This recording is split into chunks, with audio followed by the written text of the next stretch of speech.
3, 36, 29, 22, 31, 39. Thanks for playing the Pennsylvania Lottery. Benefits older Pennsylvanians every day.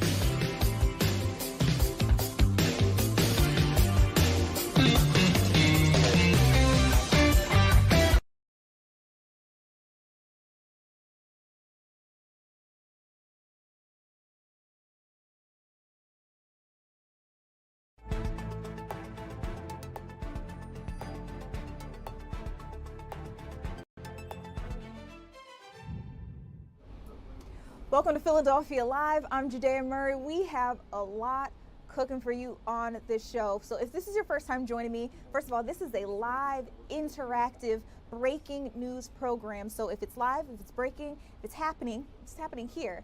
You're seeing some video that's playing out to the left of me or the right of me, depending on what you're seeing on your screen. We heard that there was a suspicious package found outside a polling location because, yes, it is election night here in Pennsylvania. Of course, it's also election night in a couple of other key states too. We'll be going over some of the races that you need to know, need to keep your eyes on, and why they're so important in just a little bit. And then to the bottom of that suspicious package video, you're also taking a live look at one of the polling centers. This is a live cam at the General Election Warehouse. So when those results start coming in, I have a feeling we're going to see a lot more activity on that live stream. And then, of course, you're also taking a live look at Citizens Bank Park right underneath me. That's because the Phillies are once again taking on the Cincinnati Reds. Last night was a great game. I'm hoping we can do it all again, but let's get right into election night coverage. So here in Pennsylvania, there's a lot at stake here. If you're not aware, we're looking at a couple of key races in our area, and a couple are going to be more important if you live near the metro area. So first of all, polls, they close at 8. It's only 7 o'clock. You still got an hour to get out there. And if you happen to be in line at 8 o'clock when the polls officially close, don't get out of line, you guys. By law, they still have to let you place your vote. And there are a lot of things at stake here. Let's get into some of those races. So first and foremost, Pennsylvania governor, that seat is up for a discussion. Josh Shapiro, of course, is the incumbent. He's a Democrat. A lot of people have enjoyed having him in office, but there's a Republican, Stacey Garrity, who says she wants that seat bad too. So right now she is the state treasurer. She's also a veteran of the U.S. Army Reserve. She is hoping that she can make sure that all the voters are leaning in her direction. So whether or not Josh Shapiro will keep his seat, that's up in the air. We also know that we're focusing on the 1st congressional district race, the 3rd congressional district race, and the 7th congressional district race. That's all for people who are located really close to the metro area. So maybe you're closer to Philadelphia. Those are going to be the races that are most important to you. And just so you know that these are all Democratic primaries that we're keeping an eye on. We'll talk a little bit more about what that means, who's running, and all that good stuff a little later on in this live stream. And then just a heads up, there are a couple of other races that could pop up on your ballot too. Those 3 that I just named, though, are going to be the ones that we're keeping our eyes on here in Philadelphia Live. There are also some other key states who have elections. We're talking Kentucky, Alabama, Georgia, Idaho, Oregon. We'll talk a little bit more about what's at stake for all those other states. One thing I can tell you is these states kind of serve as a litmus test for how strong President Donald Trump's endorsement is. We'll talk about why a little later on. Let's get back into what I was talking about a little earlier with that suspicious package being found. We found out that it was some sort of device that was thrown from a vehicle. I want to get right out to Dawn Simony, who rushed out to the scene in Catasauqua to learn a little bit more what was going on. Dawn, let's talk about the impact on people first. Is everybody okay? Yes, everybody is fine. No one was hurt. This happened shortly after 9 o'clock this morning on the 600 block of 3rd Street in Catasauqua. Just outside this church, this is the Salem United Church of Christ. It's also a polling place. According to state police, someone tossed an explosive device which did detonate very close to the front of this church. And so obviously it's election day. People are coming out to vote. It's concerning anyway, but especially concerning. If we can take a look at some of the video, amazingly, state police, federal agents, you name it, everybody was here on scene, securing the situation and making sure everyone was safe. The polling place never closed. It had been open a little over an hour when this happened. It is still open right now. People are coming in, casting their votes. There's also another polling place not too far from here. The big problem was people couldn't park nearby because all the roads were closed. So people who pull up in front of the church to come in and cast their ballot, they had to park a little ways away, and there were older people, and it's very hot out. So I did talk to one election official at not this church, but one right around the corner, who said he definitely felt like it impacted the number of people coming out to vote. State police are still investigating. They just wrapped up a short time ago on the scene for over 9 hours. They executed a search warrant and were in a house on this block here. They also were investigating a pickup truck that was parked out front. They tell us so far no arrests. They also say that they do not believe that this explosive device that was tossed out of a truck had anything to do with the polling place. Here's a little bit about what police had to say shortly after this happened this morning. Fortunately, obviously, there were no injuries, and the polling location remained open the entire time. We're encouraging people to use their constitutional rights and vote today. We believe this is an isolated incident, and we are encouraging people to go out and vote, and don't let this incident deter you. Well, I witnessed it from the start because I work here at the funeral home, and what I witnessed was I was in there, I heard an explosion, wondered what it was, came running outside to see a puff of smoke in the middle of the intersection and someone driving away, and I knew right away that someone had detonated a device. So obviously very scary. I just talked to one voter who said she had heard about what happened, and she was feeling a little uneasy, but she wanted to come out and vote. She just cast her ballot, and she said she didn't want exactly that. She didn't want whoever did this, whether it was related to the polling place or the election, or for whatever reason this person did this, she didn't want it to deter her from her right to vote in this primary election here in Pennsylvania.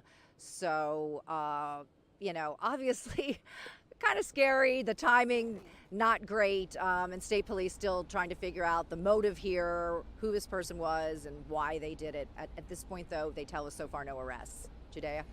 Dawn, so a couple of things that stand out to me. One, that woman who said she didn't want them to feel like they deterred her or anybody else from placing their vote. I'm just seeing a lot of determination from the people who did still make their way there. I mean, it is absolutely scorching outside. Then you have an incident like this, and we did report it as breaking news earlier, so I'm sure lots of people knew, and still people chose to come out and still chose to come to that particular polling location to place their votes. It's wild. Yeah, well, there's also lots of law enforcement here now. So Lehigh County officials have gone out of their way.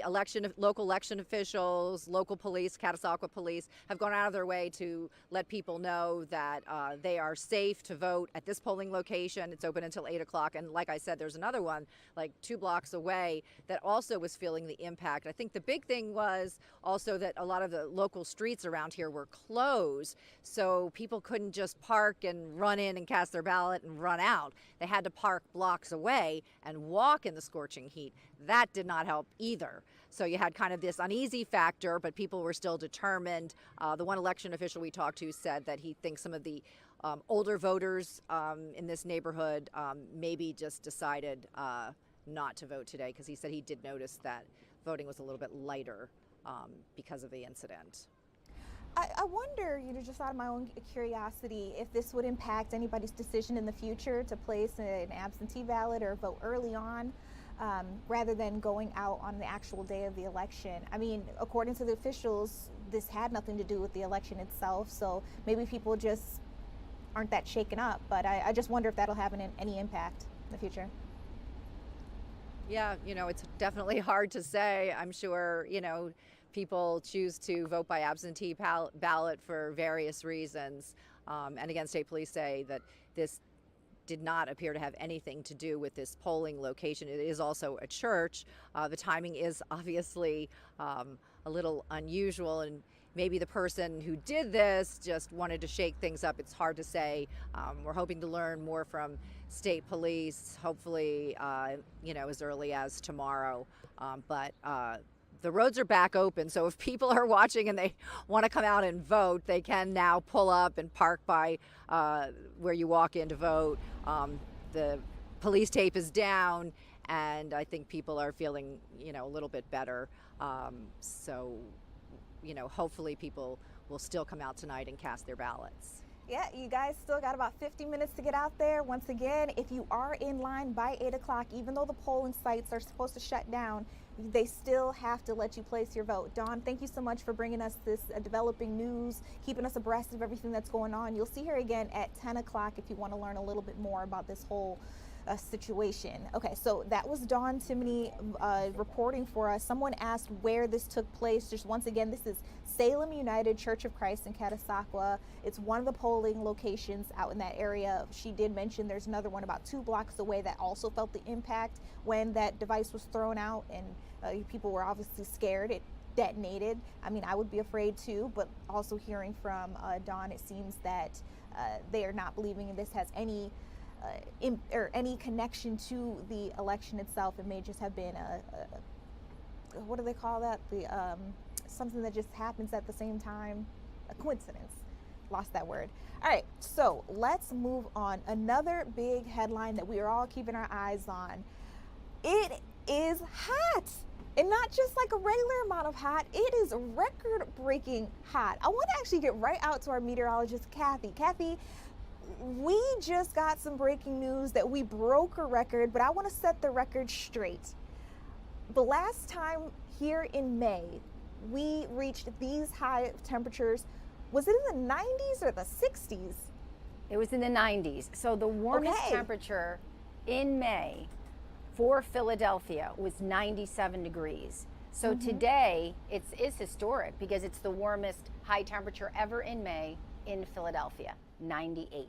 So that's a big deal. I mean, it was hot today, and it is going to be warm again tomorrow. And I just want to show you today's high temperatures because we had a lot of records. So today we should be around 75 degrees this time of year. 98 in Philadelphia was a record for the day as well as for the month.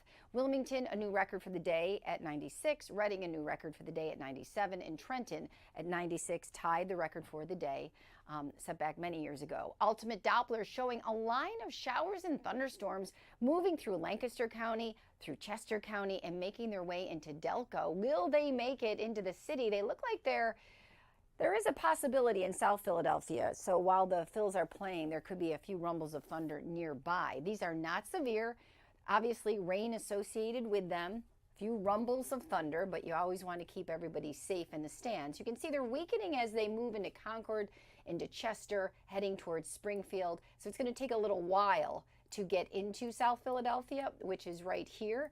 But at least some showers will get into South Philadelphia.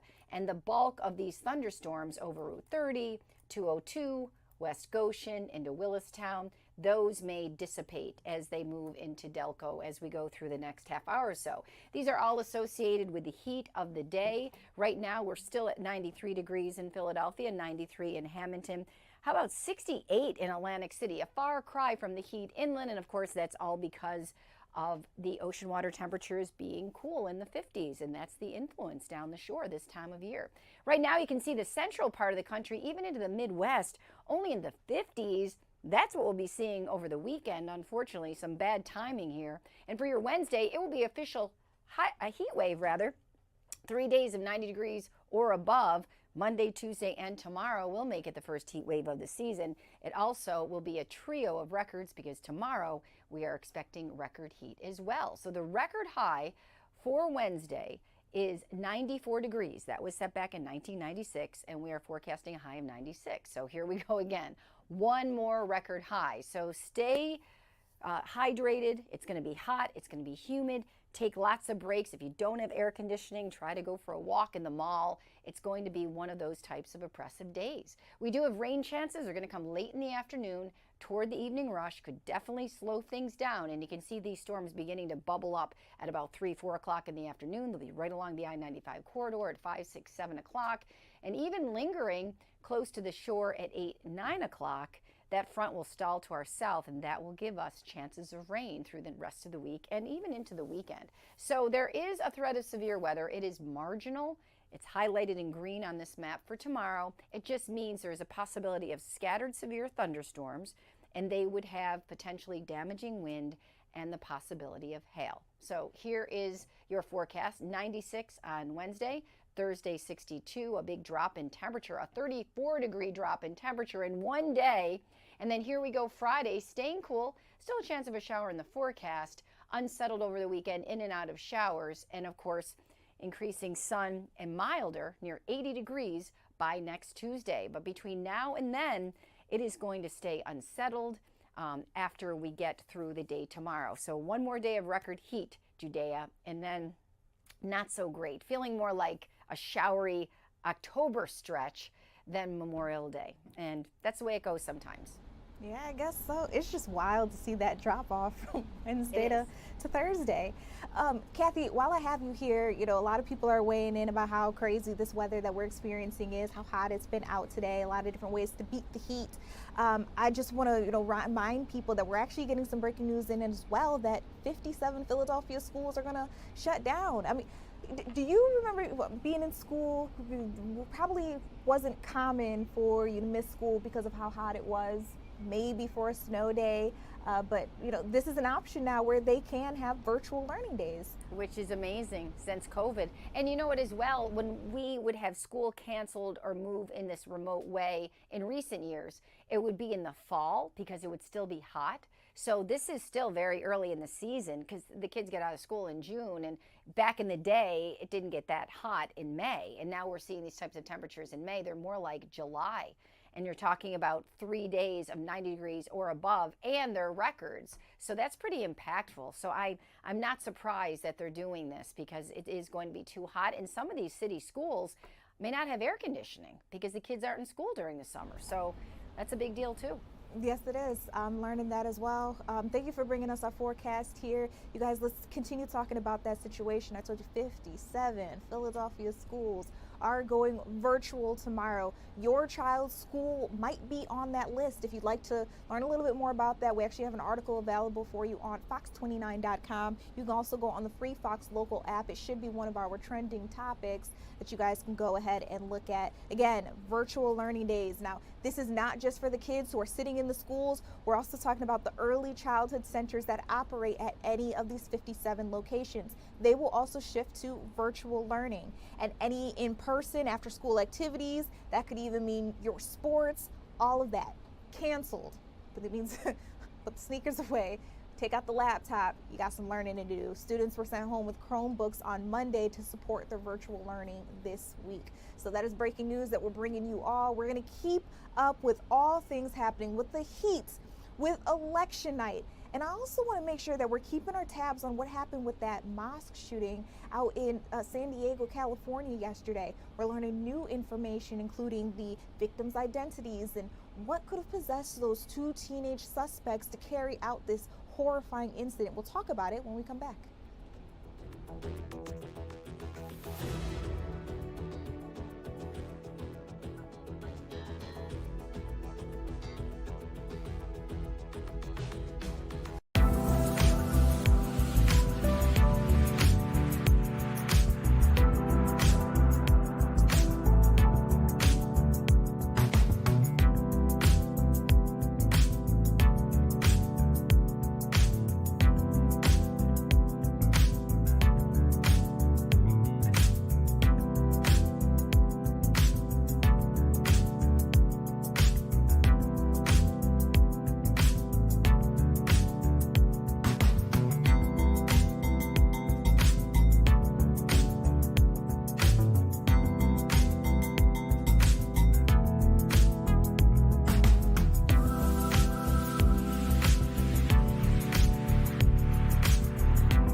Welcome back to Philadelphia Live. You're taking a look at some video from that horrifying shooting at the largest Islamic center in San Diego. It's a mosque. We learned that 3 adults were killed in that shooting just yesterday. Now, the Islamic Center posted about those 3 victims after identifying them, calling them men of courage, sacrifice, and faith whose absence leaves a void that can never truly be filled.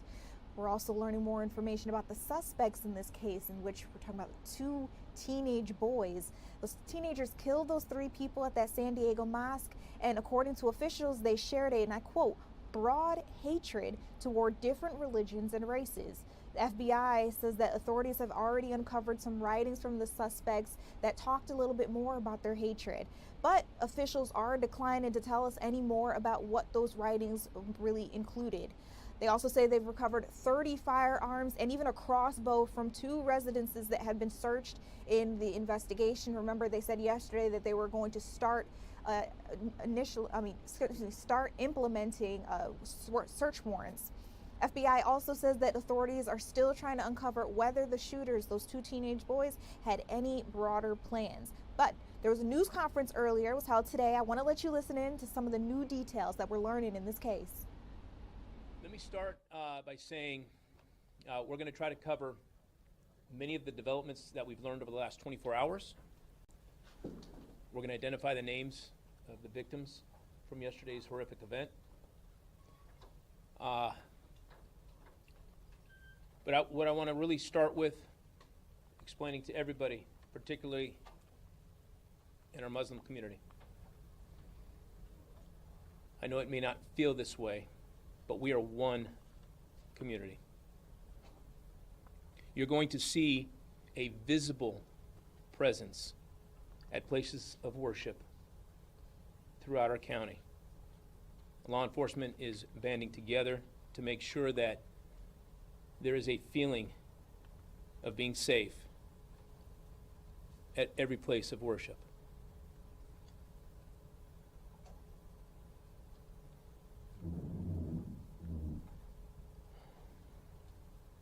I talked yesterday about the heroic actions of a security guard at the Islamic Center. I had no idea how heroic those actions were.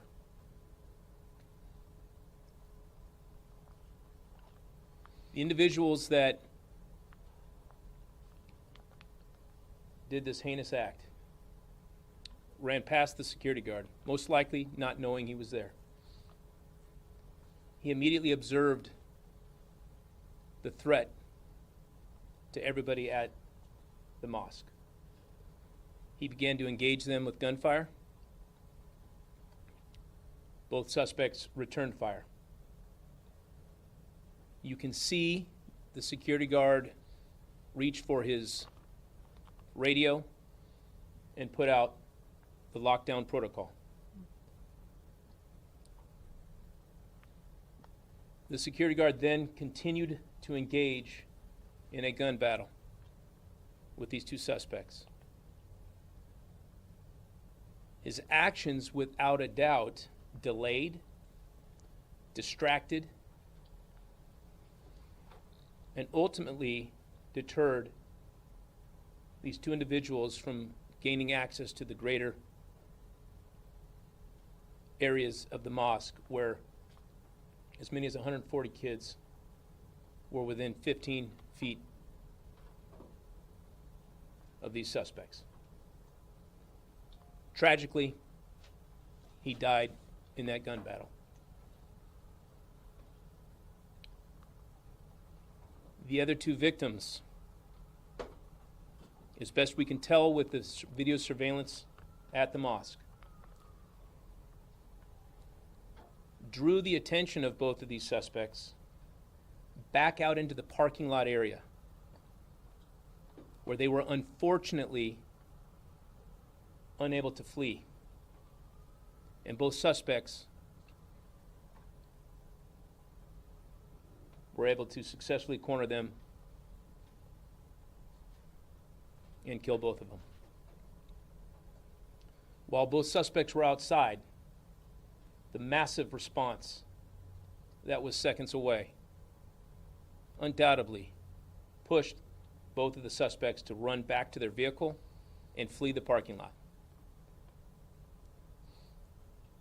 And I want to be very clear, all three of our victims did not die in vain. Without distracting the attention, without delaying the actions of these two individuals, without question, there would have been many more fatalities yesterday. Here with me to tell you a little bit about these three victims is Imam Taha.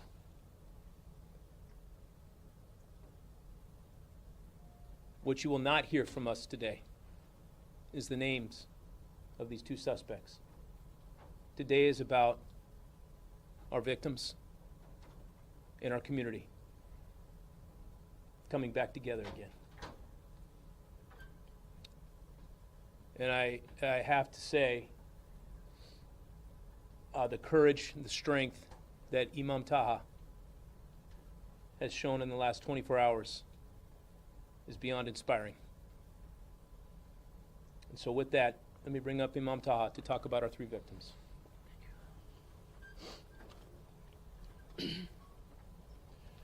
Thank you, Chief Walt.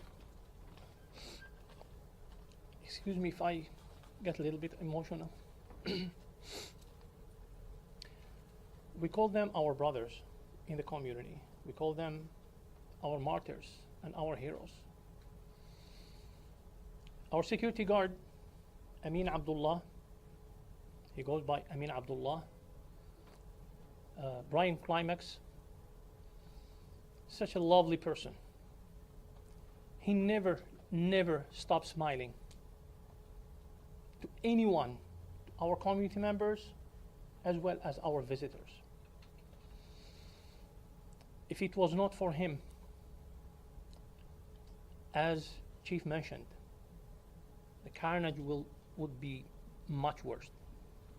He's the one who stopped them, who slowed them down. If he didn't do what he did, and he sacrificed his life, the two suspects would have easily access to every single classroom. We're so proud of him. I envy him when I see messages about him literally from all over the world talking about his heroism. This is our brother. Second one, Mansour Kaziha, our elder. He goes by Abu al-Izz. He is the pillar of the Islamic Center of San Diego. He has been since 1986, when the community started breaking the ground to build the Islamic Center. He was there. He has been at the Islamic Center for the last 40 years, working non-stop. In the last 22 years, being the Imam and Director of the Islamic Center of San Diego, I have never done anything without him. He is on the top of my list for people to call. Every single thing going wrong. Even the light, is not working. Brother Abu al-Izz, can you come and fix it? Anything that goes wrong, he was the handyman, he was the cook, he was the caretaker, he was the storekeeper. He was everything. I don't know what I'm going to do at the Islamic Center without his assistance, his daily assistance. We miss him. The entire community miss him. Our third brother, Nadir Awad, our neighbor. He lives across the street from the Islamic Center. His wife is a teacher at the Islamic school. He is every single day at the Islamic Center joining the prayers, every single day. When he heard the shooting, he rushed to do something, to protect. And he joined Mansour Kaziha. They died together. Mansour Kaziha was the first one who called 911 right before he was killed. And both of them, they tried to do something. They were hiding in the parking lot next to the kitchen. They tried to do something to protect. But unfortunately, they sacrificed their lives to protect the entire community inside the Islamic Center of San Diego. I was there. I was upstairs. And I heard everything. I was hiding until the law enforcement came and escorted us outside the building. We have never, ever expected such thing to happen at the Islamic Center of San Diego. I mean, we are used to receiving hate mails, hate messages, people driving by and cursing and all that stuff. But such horrible crime, we have never expected this. Even though we tried throughout the years everything we could do, applying for Homeland Security grants. We have a fence, security armed guards, security cameras covering every single spot inside and outside the Islamic Center. What could we do more than this?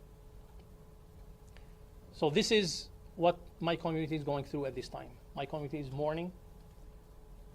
My community is keeping our three heroes in their prayers. My community is around the three families, trying to show support and sympathy. So this is what happened at the Islamic Center, and these are our three heroes. Please keep them in your prayers. Thank you. All right, bone-chilling remarks from the community themselves. That man said that he was actually in the Islamic Center when all of this went down, and he even said that he envied the man who died in this case, the security guard, who he's calling a hero. He says that had he not been there, those two suspects could have potentially made their way to classrooms. We know that children as young as 5 years old study at that Islamic Center, Arabic, a couple of other different classes.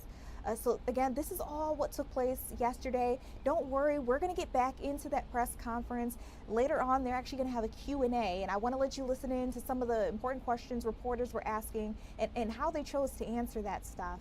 Now, we also know that the President, First Lady are speaking right now. This is the congressional picnic. It's supposed to be a fun summertime event, spring summertime event where politicians, regardless of what side of the aisle they're on, come together and have a good time. It just also happens to be election day in a lot of key states, including us here in Pennsylvania. Want to let you listen into the president's remarks. They're going to come down. There's so much oil out there. They're going to come plummeting down. But even with that, the stock market's at an all-time high. Jobless claims recently hit the lowest level since 1969, the best numbers since 1969, and more Americans are working today than at any time in the history of our country. Think of that. And we have a war. We have something happening that we just hit. It's very interesting. 2.5 months ago, we hit the best numbers that we've ever hit as a country. Jobs, the best.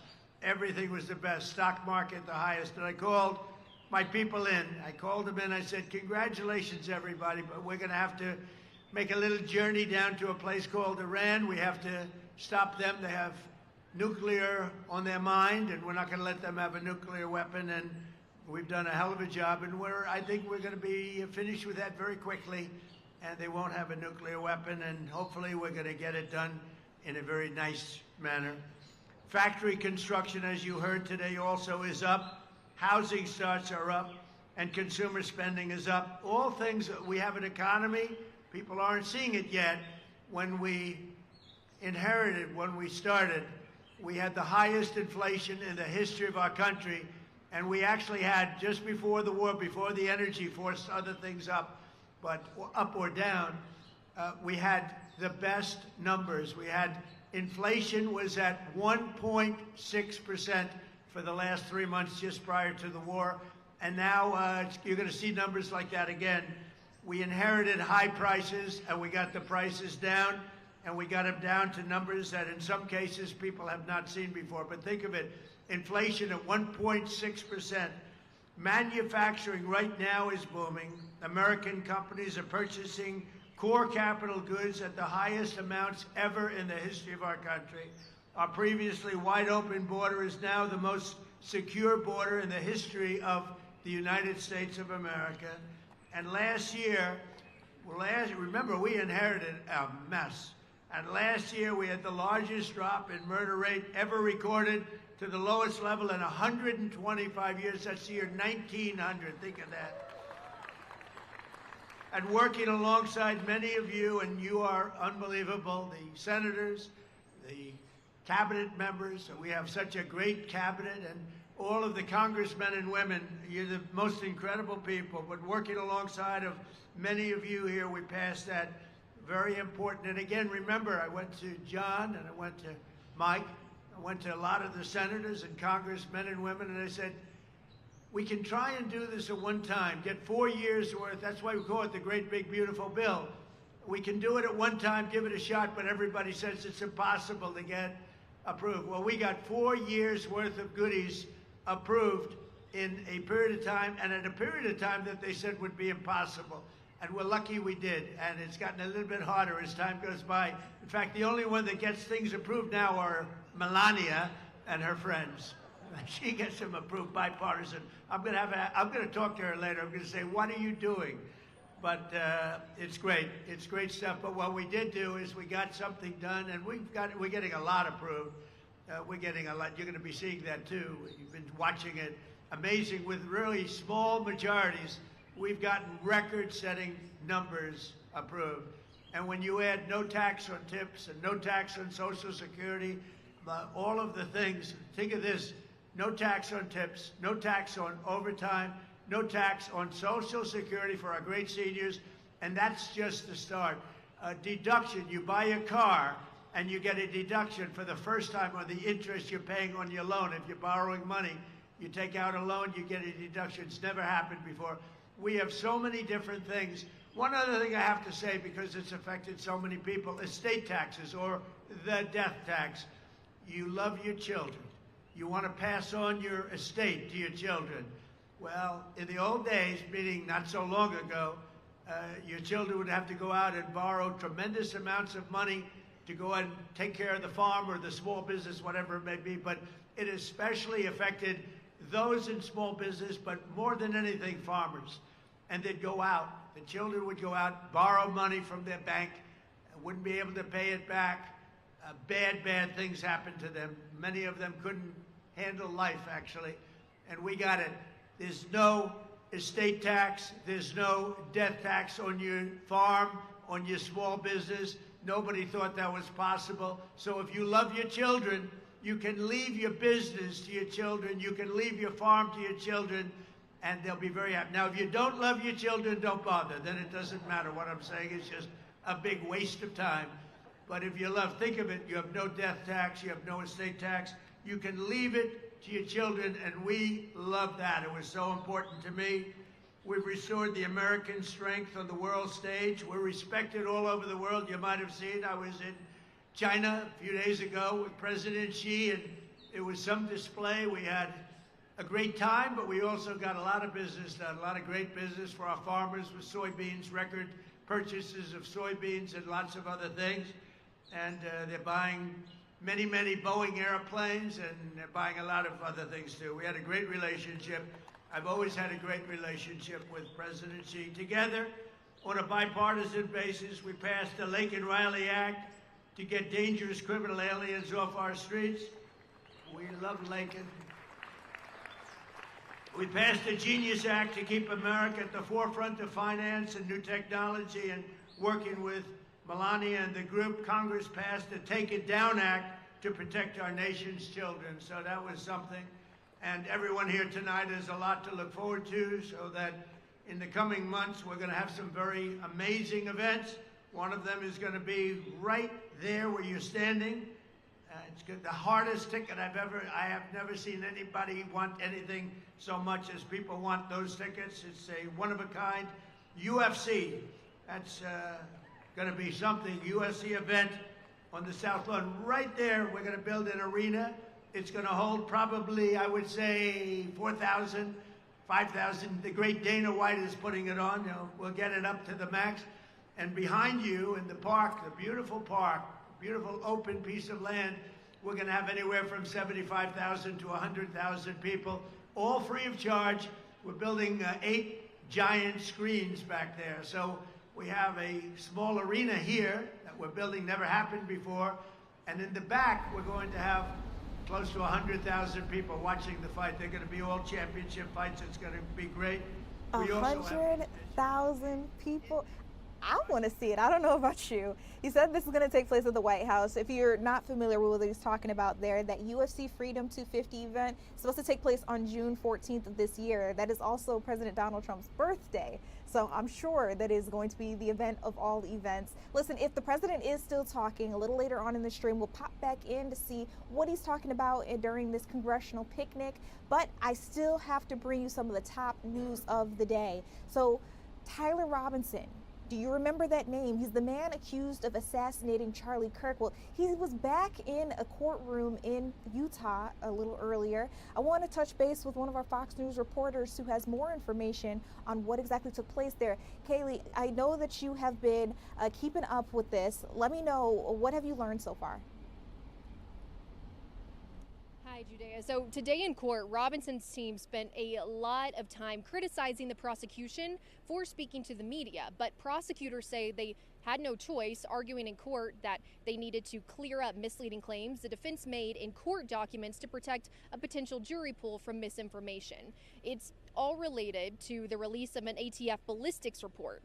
Prosecutors say they had to clear things up because media stories mistakenly said that bullet fragments investigators recovered did not match the rifle tied to Robinson, and that the prosecution's case was therefore flawed.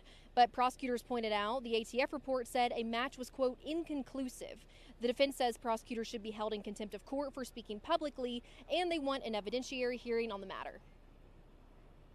And in the same way that Mr. Ballard apparently was getting this influx of media inquiries, so are we every day. And we never, ever respond. Start covering this, they call our office, and as an attorney with a duty to your client, do you just say, nope, I'm going to let the media run with this and continue to mischaracterize the evidence in the case? I don't think you can do that. I think that violates your duty to your client. Today, Robinson's defense team also made an argument for restricting access to parts of his preliminary hearing, which is scheduled to start July 6th. That's when prosecutors must show they have enough evidence to even have a trial. At that hearing, prosecutors are planning to show 2 videos showing Charlie Kirk's murder, testimony from 5 police officers, and recorded testimony from Robinson's former roommate and lover. Prosecutors say it should be an open hearing, but they don't want the public or media to have physical copies of the evidence they present. Now, the judge did not make a ruling from the bench today, but we are expecting to hear his decision on June 1st. Judea? Kaylee, thank you so much for the breakdown. This is really easy to digest. I guess one big question that our audience may want to know too, is there any indication that Erica Kirk could come to any of these court dates? Right now, we have no idea. All that we've seen in the courtroom so far is Tyler Robinson's family. They always sit at the front of the courtroom and really kind of interact with him sometimes. He'll look back and they'll just kind of nod at each other, and some of his defense attorneys will come up and talk to the family. But as far as Erica Kirk goes, right now we're not sure. I think we might be able to find out more about that come the preliminary hearing. But again, we don't even know if there's going to be a trial yet for sure or not. We're taking it one day at a time. So that first date that you told us that we're looking forward to is June 1st. That's when we could potentially hear that decision? Yes, June 1st. Okay, that makes sense to me. One more question while I have you. I mean, you talked to us a little bit about what is going on in the courtroom, but can you talk to us about the energy that's in there? I know typically it's your run-of-the-mill, everybody's very serious, everybody's very stoic. Do you have any sense of warmth in that courtroom? Yeah, so usually, I mean, Tyler Robinson is pretty stoic. He's just sitting there kind of looking around. He has shackles on. He always usually at least has a belly chain on that connects to his wrist. Sometimes foot shackles as well. But I mean, there sometimes are photos of him smiling, looking around. Again, he'll turn around and interact with his family. Now his family is always kind of remains pretty stone-faced, not looking around too much. don't want to interact with us too much because the courtroom again is filled with media. And so far, the defense has submitted many claims to get cameras out of the courtroom.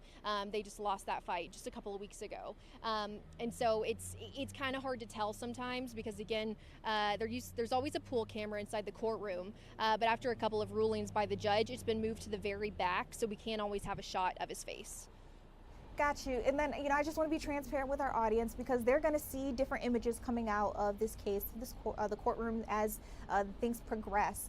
I heard that the judge has made it very clear that the defendant is not to be shown with the chains or anything like that. Have they explained why they don't want to see that imagery out there? Yeah, so it's basically, again, innocent until proven guilty. So basically the defense and the judge have decided it could sway a potential jury pool if there are constant images coming out of him shackled up. And there have been some very tense moments in the courtroom. I've been in several of the hearings since September, and whoever is the photographer for the day, the still photographer and the videographer, they have to go in front of the courtroom and say that they understand the rules, and if they violate them, they have to pay a fine and/or they could go to jail. Yeah, they take these court rules extremely seriously, whether it's something like this or they're telling us not to show children's faces, identifying children, all that kind of stuff. They take that very seriously. So anyway, Kaylee, thank you so much for bringing us behind the scenes, letting us know what goes into your reporting, then of course what's going on with the latest in this case. I appreciate it. Again, she is live for us all the way out in Utah. Kaylee, we'll let you go. All right. You guys are watching Philadelphia Live. So of course we have to talk about some of the biggest news that's happening right here on the grounds. When we come back, there was a deadly triple shooting in April. We've got more information and apparently a new arrest that I need to talk to you all about. Then there's a beloved bar that went up in flames. We'll be learning a little bit more about, what's going to happen moving forward. Are they going to be able to serve people once again? And unfortunately, we're hearing news that a former mayor in Delaware has passed away. We'll go over all of that and more when we come back.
Welcome to Philadelphia Live. I'm Judea Murray. We're talking all things breaking news, all things live. If it's happening right now, we're going to bring you out to it. Now, in about 10 minutes, the polls close in Pennsylvania. We've got a couple of high stakes election races that we are keeping our eyes on. We'll be touching base with our reporters. We'll be going out to live watch parties. Everything that's happening live, we'll bring it to you regarding the election. Of course, we'll also talk about what's going on in a couple of other different states. But I also want to bring you some of the top news of the day. So maybe you heard about Imani Ringgold. They say she's a 20-year-old woman who was just going to get some food, and then she was supposed to be heading back to work when all of a sudden a couple of people opened fire and she was caught in the crossfire. They say she was an innocent bystander. Well, we heard that a second arrest has been made in this triple shooting. So she was not the only victim. She unfortunately was the only victim who lost her life. So you're taking a look here at this young man, 21-year-old Zaire Manning, who was arrested. We're hearing from U.S. Marshal Service that he has finally been targeted. They have been looking for him, and they're still looking for another guy by the name of Mustafa King, who's 26 years old. You're taking a look at them all the way on the left side of your screen there. Now, although those next images say suspect 3 and suspect 4, we do know the identity of suspect 3 already. Hamza Ruli, he was arrested. He's 24 years old. Now, back to Manning, the recent suspect that was just taken into custody. They say that he tried to change his appearance and was hiding out in an apartment in the Germantown section of Philadelphia. That didn't stop them from figuring out where he was, hunting him down, and taking him into custody. He was arrested around 1 o'clock today without incident, and he's been taken to the Philadelphia Police Headquarters for processing. Now, of course, he'll still have to face the judge, maybe even potentially a jury, but I'm sure the family is happy to know that they're getting some sort of closure in this case as they're finding more and more suspects. All right, here's another big one. We hear that a fire temporarily shut down a beloved sports bar. It goes by the name of Black Sheep. So we're still learning some more information about this one. It's a pub. They say that right now it's closed indefinitely after 2 overnight fires. Now, Greg Payne is one of our reporters. He was on this a little earlier today. This pub is located in Rittenhouse Square. It's pretty popular. A lot of people like going to it. You're taking a look at some video that we were able to shoot after those fires. What I can tell you is, honestly, it's going to be a long recovery. The neighborhood for sure is really sad about all of this. There's actually a statement that has been put out. I want to see if I can read it for you all. It says, "To our Black Sheep supporters. As many of you have seen, Black Sheep suffered from a severe fire last night. We will unfortunately be closed for the foreseeable future while we take time to assess the damages and better understand the situation. While we're devastated by this outcome, we are hopeful that we will come back even stronger and are thankful that no one was harmed.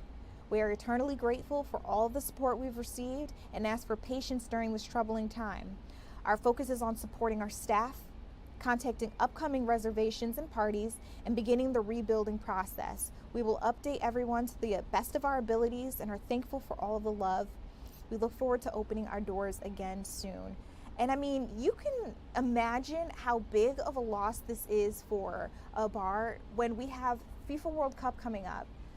Officials here in the city have just made announcements that some of these bars, these pubs, could still serve alcohol even later on into the night. So there are a couple of restaurants, a couple of these different bars that were looking forward to all of that revenue that they'd be generating from the FIFA World Cup. Unfortunately, it looks like Black Sheep will not be able to do that. Depends on how long it takes them to come back. But it is nice to hear that they 100% do believe that they can come back from all of this. So the local Manchester United fan club actually put together a GoFundMe for them. We've got it listed on our website, fox29.com. You could also find it on the free Fox Local app, just in case you want to pitch in. Maybe you liked going there. We've got all the information for you available on our site right now. And last but not least, I am bringing you some pretty tragic news. We're hearing that out in Wilmington, a former mayor has died. He's Mike Purzycki. He died at 80 years old. He's known best for reshaping the Wilmington riverfront from an industrial wasteland to the regional destination that it is today. And he was also a 2-term mayor who worked to reform the downtown, Delaware's largest city. He was a New York giant from Newark, New Jersey. He became a real estate developer, an attorney, a politician. This guy lived a life. He stepped down as mayor in January of 2025 after those 2 terms. He led Wilmington through the COVID-19 pandemic. He advanced housing reforms, including stricter code enforcement. He did a lot for the area. Now, a lot of different officials, politicians are weighing in on his death. I just want to read just a couple of them for you. Representative Sarah McBride released a statement. In it, she said that he was a deeply dedicated public servant who spent years of his life strengthening the city of Wilmington and our state of neighbors. She went on to say his impact would be felt in every neighborhood from the east side to the highlands to the riverfront. And of course, she said her prayers were with his beautiful wife there. And then last but not least, we're also hearing from Governor Meyer from Delaware, saying that Mike Purzycki was a tremendous leader and Delawarean. They say he served our state in numerous ways on Newcastle County Council as executive director of the Riverfront Development Corporation, transforming the Wilmington riverfront, and as mayor of Wilmington for 2 terms. He says that to recognize Mayor Purzycki's career of service, he's ordering all flags to be flown at half-staff. This is all state-owned buildings as well as facilities. Half-staff, and they're going to stay that way until sunset on Friday, May 22nd. So that's what's going on out there in Delaware. Now, again, the polls are getting ready to close here in Pennsylvania. If you are in line, do not get out. They have to let you vote. We're going to be touching base with one of our reporters, maybe even seeing some activity at that center there for the elections when we return.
Welcome back to Philadelphia Live. I'm Judea Murray. We are in the midst, the throes, really, of election night.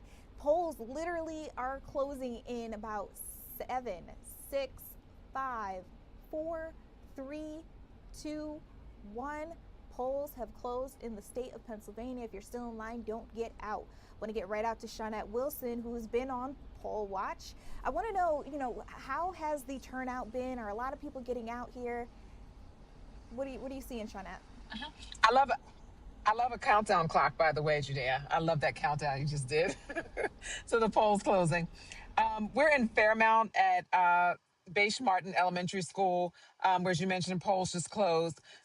We arrived out here, I would say, like within the 4 o'clock hour. I'm asking my photographer who wants to stay. He wants no part of this.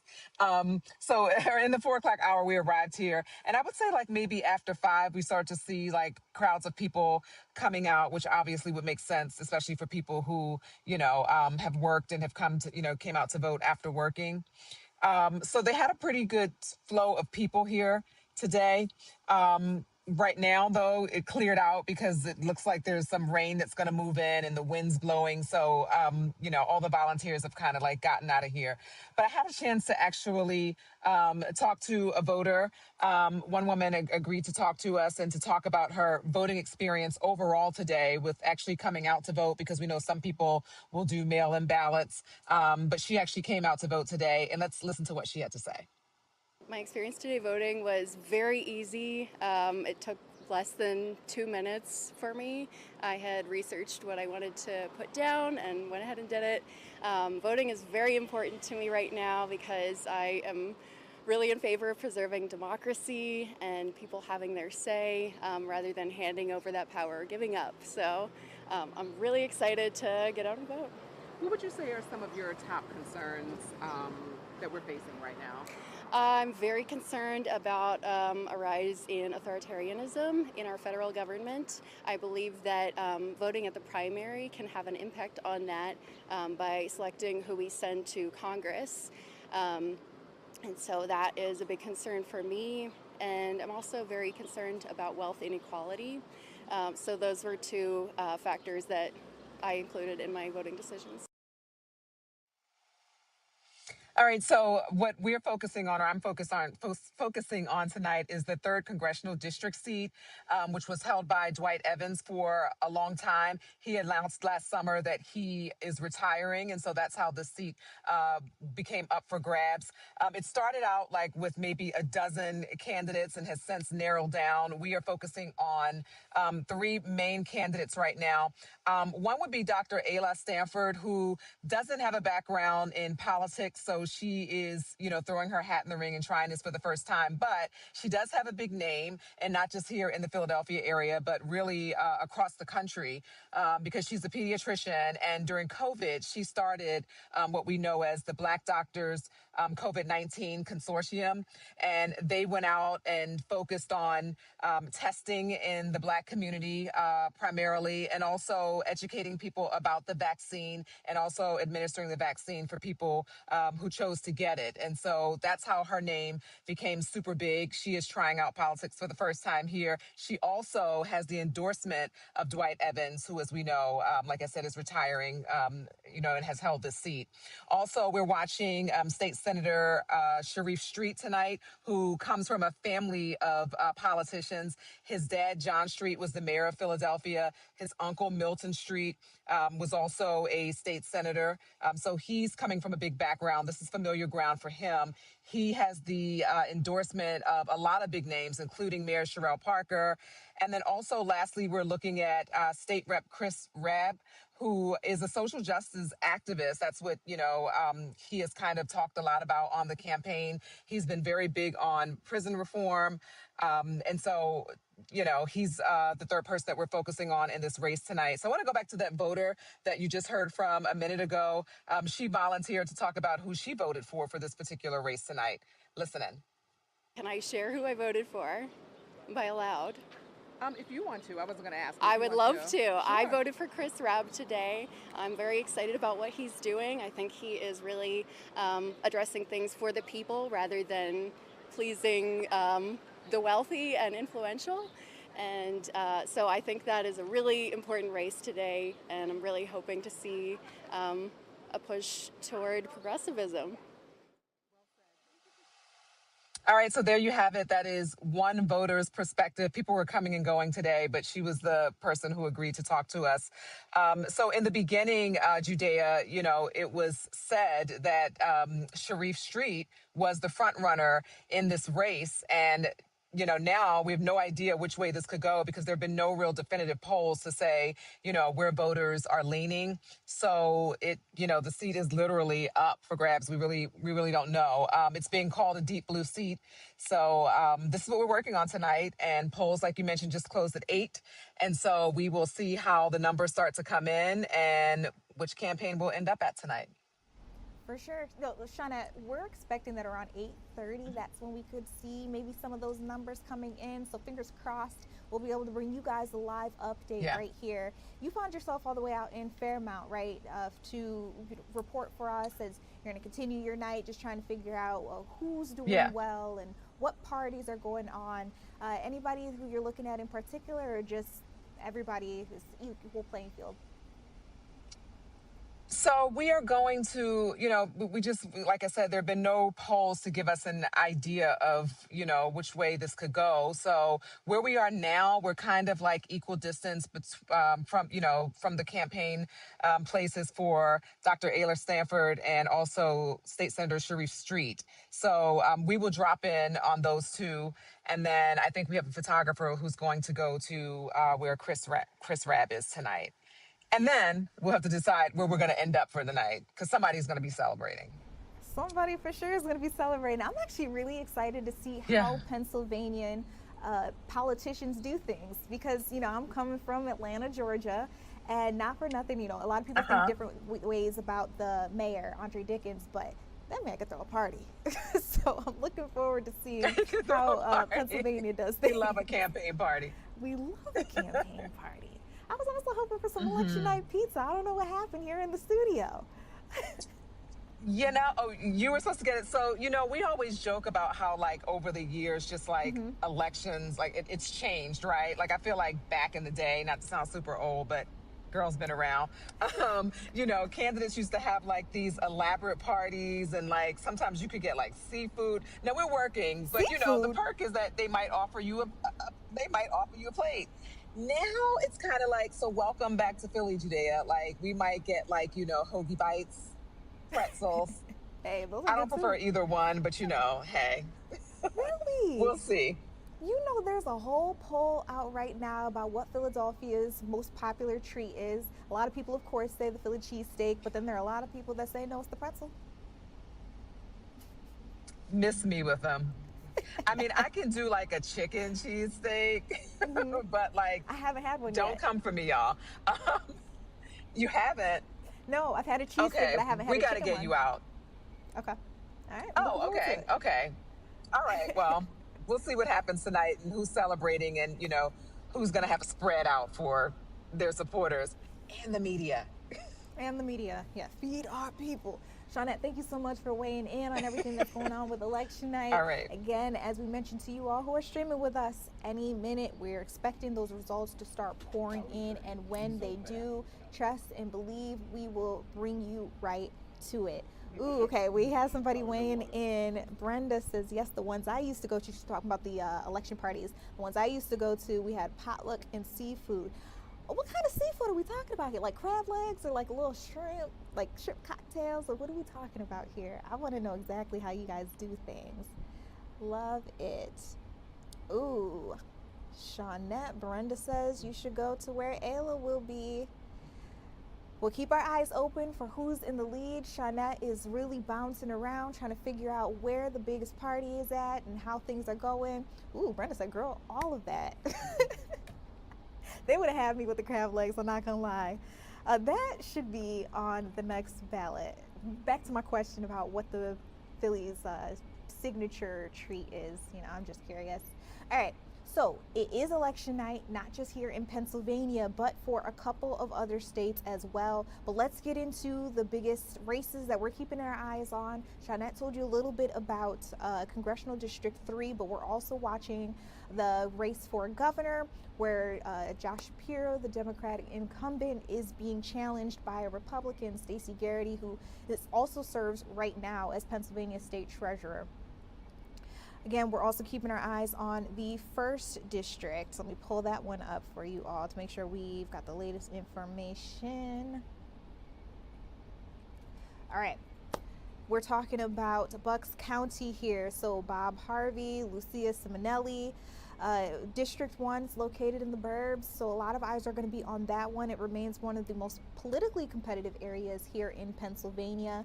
Who's going to take it away? This is a Democratic primary that we're talking about here. So right now, Fitzpatrick, who is the Republican also going for this seat, he's running unopposed in the primary. So really what happens tonight doesn't really pertain to him, but what happens in November does. We're also keeping our eyes on District 3, as I mentioned, as Shawnette is keeping her eyes on. I won't go over that one because she actually just went over all of the candidates.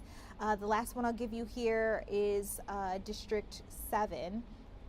So we've got Carol Abando Durstein, Bob Brooks, Lamont McClure, Ryan Crosswell here as well. Now, this one is one of the biggest ones because it could play a role in determining the control of the U.S. House. And honestly, that's what a lot of these races are boiling down to. We know that for the general, the state Senate and House of Representatives, Republicans do have the majority. But then if you go back into like what we're talking about, just Pennsylvania, Democrats have a very, very slim majority. So right now we're looking at who could take over.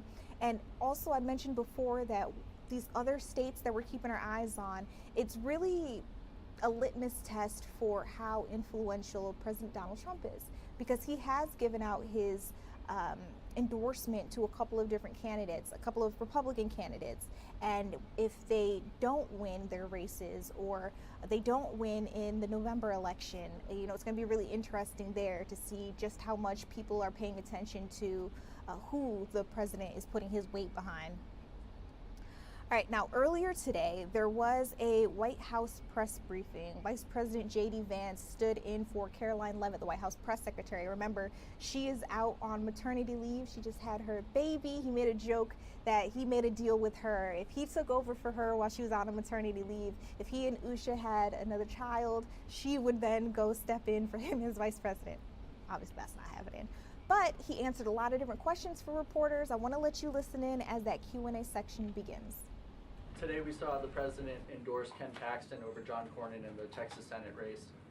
Do you think that sends a message going forward for the next cycle to senators, you know, considering running for re-election, or any MAGA-aligned potential candidates that are considering challenging them? Well, I'd say a couple things, Nick. First of all, I think the president's very gratified by the response that he's heard from the base and from a lot of voters, I think, who are passionate about Ken Paxton. We think Ken Paxton is going to be a great senator for the people of Texas, but most importantly, a great United States senator who can work on solving the problems that all of us confront as a country together. I've known John Cornyn for a long time, but unfortunately, you know, when it really counted, Ken Paxton was there for the country, was there for the president, and that's why he ultimately earned the president's endorsement. He thinks he's going to be a better senator, thinks he's going to make a better candidate, and so I do think it sends a message, but really not just the endorsement, but one of the things the president has done very effectively, going back 10 years in his leadership of the Republican Party and the country as president of the United States, is he said, you know, I want people who fight for the good. I want people who can't be bought by corporate lobbyists, who can't be bought by Wall Street, who can't be bought by special interests, who are going to go to Washington and fight for the people who actually elected them to those positions. And I think one of the things we've seen in the Republican Party, while I can't say that all of our representatives are perfect or all of our senators are perfect, we have seen a much better crop of talent come into Washington since Donald Trump has been the leader of the party and the leader of the movement. I do think we're going to continue to see that happening. But I think the message that people should take from this is fundamentally, you have got to serve the people who sent you. And if you don't do that, you're going to find yourself out of step with voters or out of step with the President of the United States, and that's not a good place to be politically. Thank you. Yeah. Go ahead. Thank you very much. Just following up on what you just said, you said that the White House is negotiating with Iran in good faith. I think Americans tend to believe that, but what is it about the Iranian side that you personally have seen where you believe that they are negotiating with us in good faith? Well, first of all, I'd say it's a very complicated country, and it's a country that I wouldn't pretend that I understand even after as deep as I've been involved in this process from the very beginning. It's a great and proud civilization, amazing people. We obviously have a great Iranian American community here in the United States of America, smart people, very hardworking, and you see some of that in the negotiating team on the other side. You also see some very hardline positions in the negotiating team on the other side. And so I think you see that conflict, the fact that maybe the Iranians aren't themselves quite clear in what direction they want to go to. They also are just a fractured country. So you have the leadership of the country, there's the supreme leader, and then there are a lot of officials below the supreme leader that has some influence in the negotiation. It's not sometimes totally clear what the negotiating position of the team is. And I don't know if that's sometimes bad communication, if that's bad faith. I wouldn't pretend to venture a guess there, but I will say with confidence, it's sometimes hard to figure out exactly what it is that the Iranians want to accomplish out of the negotiation. So what we've done is tried to be as clear as possible. What are our red lines? What are the things that we're willing to be accommodating on, and what are the things that we absolutely must have? And as the president has said ad nauseum, and I think I've said it a lot too, Iran cannot have a nuclear weapon. We want to see not just the commitment to not have a nuclear weapon, but the commitment to work with us on a process to ensure that not just now, not just when Donald Trump is president, but years down the road, that the Iranians are not rebuilding that nuclear capability. And that's what we're trying to accomplish in the negotiation. Sorry, you had a follow-up. Americans at home, because this has been going on for several weeks now. I think what people just want to know is, do you personally believe that the Iranians will come to a deal? Because we keep seeing this over and over again where they go back and forth. So do I personally believe it? The honest answer is, how could I possibly know, right? And you negotiate with people, and sometimes you feel like you're making progress, and sometimes you feel like you're not making progress.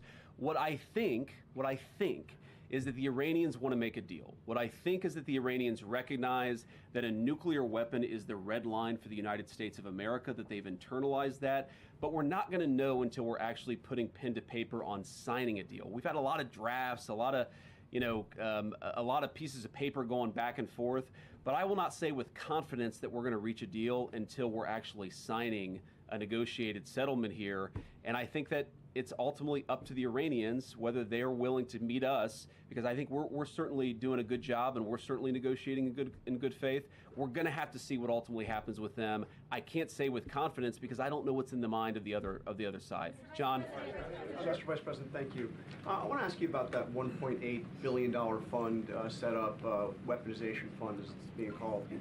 Why should taxpayers be paying to settle a $10 billion lawsuit that was brought by the President of the United States? And should people that attacked the Capitol building and assaulted police officers, should they be eligible? Should they receive money? Should they receive money from this fund? Well, let me say a couple things about that. First, John, I think in some ways the media has misrepresented what this is actually about. This is about compensating Americans for the lawfare that we saw under the last administration. And by the way, anybody can apply for it. Republicans can apply for it. Democrats can apply for it. As you know, the President of the United States has pardoned a number of Democrats who he felt were actually subject to this lawfare. I mean, if Hunter Biden wants to apply for this particular fund, he is welcome to. It's going to go through a normal process where we vet everything, where we try to identify whether people's claims are actually legitimate. But here's the question. You say, why should taxpayers fund this? Whenever the United States government incurs legal expenses, it pays out those legal expenses. When it's settling a lawsuit, it pays out money to settle that lawsuit. And the question is a dollar of this money going to the Trump administration? No. Is a dollar of this money going to Donald Trump personally? No. Is a dollar of this money going to Donald Trump's family? No. The people that would get the money are people, some of whom have been prosecuted completely disproportionate to any crime they've ever committed. Like, let's just take a couple of examples. Tina Peters is this woman who is about to get out of prison, thanks in large part to the president's good work in Colorado. This is a woman who, at worst, if you believe everything that the prosecutors said about her, committed misdemeanor trespassing, and somebody threw the book at her. This innocent grandmother was going to spend 10 years in prison, completely disproportionate to any misdemeanor trespassing that I've ever seen. Was that fair? No. Is it reasonable for her to get some compensation for the fact that she was treated unfairly? I think the answer is yes, and I think that what we're going to see, hopefully, is the entire country, led by this Department of Justice, turning the page on the lawfare. What I would like to propose, and I think the Democrats, hopefully they're willing to meet us halfway here. I won't hold my breath. But what I would propose is something very simple, that if you are willing to turn the page on Joe Biden's lawfare, why don't we prosecute people? Very simple principle. Why don't we prosecute people who violate the law? Let's not prosecute people because they said the wrong thing or because they had the wrong political candidate or because they had the wrong viewpoint. And I think part of that, part of turning the page on that, is to actually ensure the real victims of that lawfare receive some compensation. That's what this fund is going to be targeted at. And again, there's going to be a process to ensure that that money is only given to people who have actually, I hate to say earned it, but the people who actually were really mistreated by the previous administration and Department of Justice. Go ahead. I understand that everybody is eligible to apply for this fund. I mean, you're eligible, but I assume you're not going to apply and you don't think you should get money out of this fund. Of course. So isn't it just as easy to say that people that attacked police officers should not get taxpayer money from this fund? Well, look, John, we're not trying to give money to anybody who attacked a police officer. We're trying to give money, not give money, we're trying to compensate people where the book was thrown at them, they were mistreated by the legal system. Sometimes, you know, we do have, John, in this country, innocent until proven guilty. We do have people who were accused of attacking law enforcement officers. That doesn't mean that we're going to completely ignore some of the claims that they're going to make. We're going to evaluate these things on a case-by-case basis. And if we think that somebody, whatever they were accused of, if we think that somebody was unfairly prosecuted and deserves just compensation, then that's what this fund is going to exist to provide. It's just going to correct a wrong, and I think that's a good thing. And I'd encourage everybody, Democrat, Republican, Independent, let's turn the page on this thing that we did under the last administration where we tried to throw people in prison because they had the wrong politics. Let's throw people in prison who broke the law. I think this fund is a good part of getting justice for the people who were wrongly treated. Back there, yeah. Thank you, sir. Just to follow up on that quickly, does that mean that people that were violent, that were convicted, were mistreated? Are you saying that? Well, you're asking me to comment on hypotheticals and on any number of dozens of cases. Here's the thing. We're going to look at everything case by case. As you know, every single case has its own details. Every single case has, you know, there are things about it that maybe don't meet the eye. We're just going to look at every case by case. That's all I'm saying. I'm not committing to giving anybody money or committing to giving no one money. What I'm committing to is a legal process to review these claims and to make sure that people who are mistreated by their government get a little bit of compensation because of it. Go ahead. Thank you, Mr. Vice President. Yes, sir. I realize that the pointer finger is not as precise as I thought it was. The guy I have this cheat sheet, but the problem with being 41 years old is I'm blinder than I was a few years ago. So we'll say blue blazer, blue tie. Yeah. Okay, great. Thank you, Mr. Vice President. I'd like to ask a quick follow-up on Iran, but first I'd like to ask you about fentanyl. Fentanyl sourced largely from China killed about 403,000 Americans over the past 7 years, according to CDC data. That's one in every 850 Americans who died. White House Counterterrorism Director Sebastian Gorka said last week that China's exports amounted to the targeted killing of Americans and war by other means. Do you agree with that assessment? And what is the Trump administration doing to punish and deter China, especially since the Supreme Court struck down the fentanyl tariffs? So go ahead and ask the second question, because I'll try to take each question and then I'll try to answer them and then we'll go on. And if you ask two questions, I can only guarantee that I'll answer one. In fact, I'm a politician. Maybe I won't even answer the one that you asked. But I will try at least to answer one question. Okay, well, I'd love to hear the fentanyl response too, if not today, sometime. Go ahead. On Iran, is Russia taking possession of the enriched uranium in Iran a plausible end to the war? And if not, why not? So first, on the Russia taking possession of the enriched uranium, look, these things are being discussed through negotiation. That is not currently our plan. That has never been our plan. I've seen some reporting on that. I don't know where it comes from. But the president's going to continue to negotiate a deal. So that is not currently the plan of the United States government. The Iranians have not raised it. My sense is that's not something the Iranians would be particularly excited about. And I know the president isn't particularly excited about it either. But who knows? I'm not going to make pre-commitments in a negotiation on any particular topic. On the question of fentanyl, a lot of people have died from fentanyl, absolutely. A lot of it has come from mainland China. We're certainly aware of that. But here's what I'll say. First of all, we've made incredible strides under Donald Trump's leadership to cut down on fentanyl deaths. If you look at the number of people who died in 2026, it's going to be lower than the number who died in 2025, which is way lower than the number who died in 2024.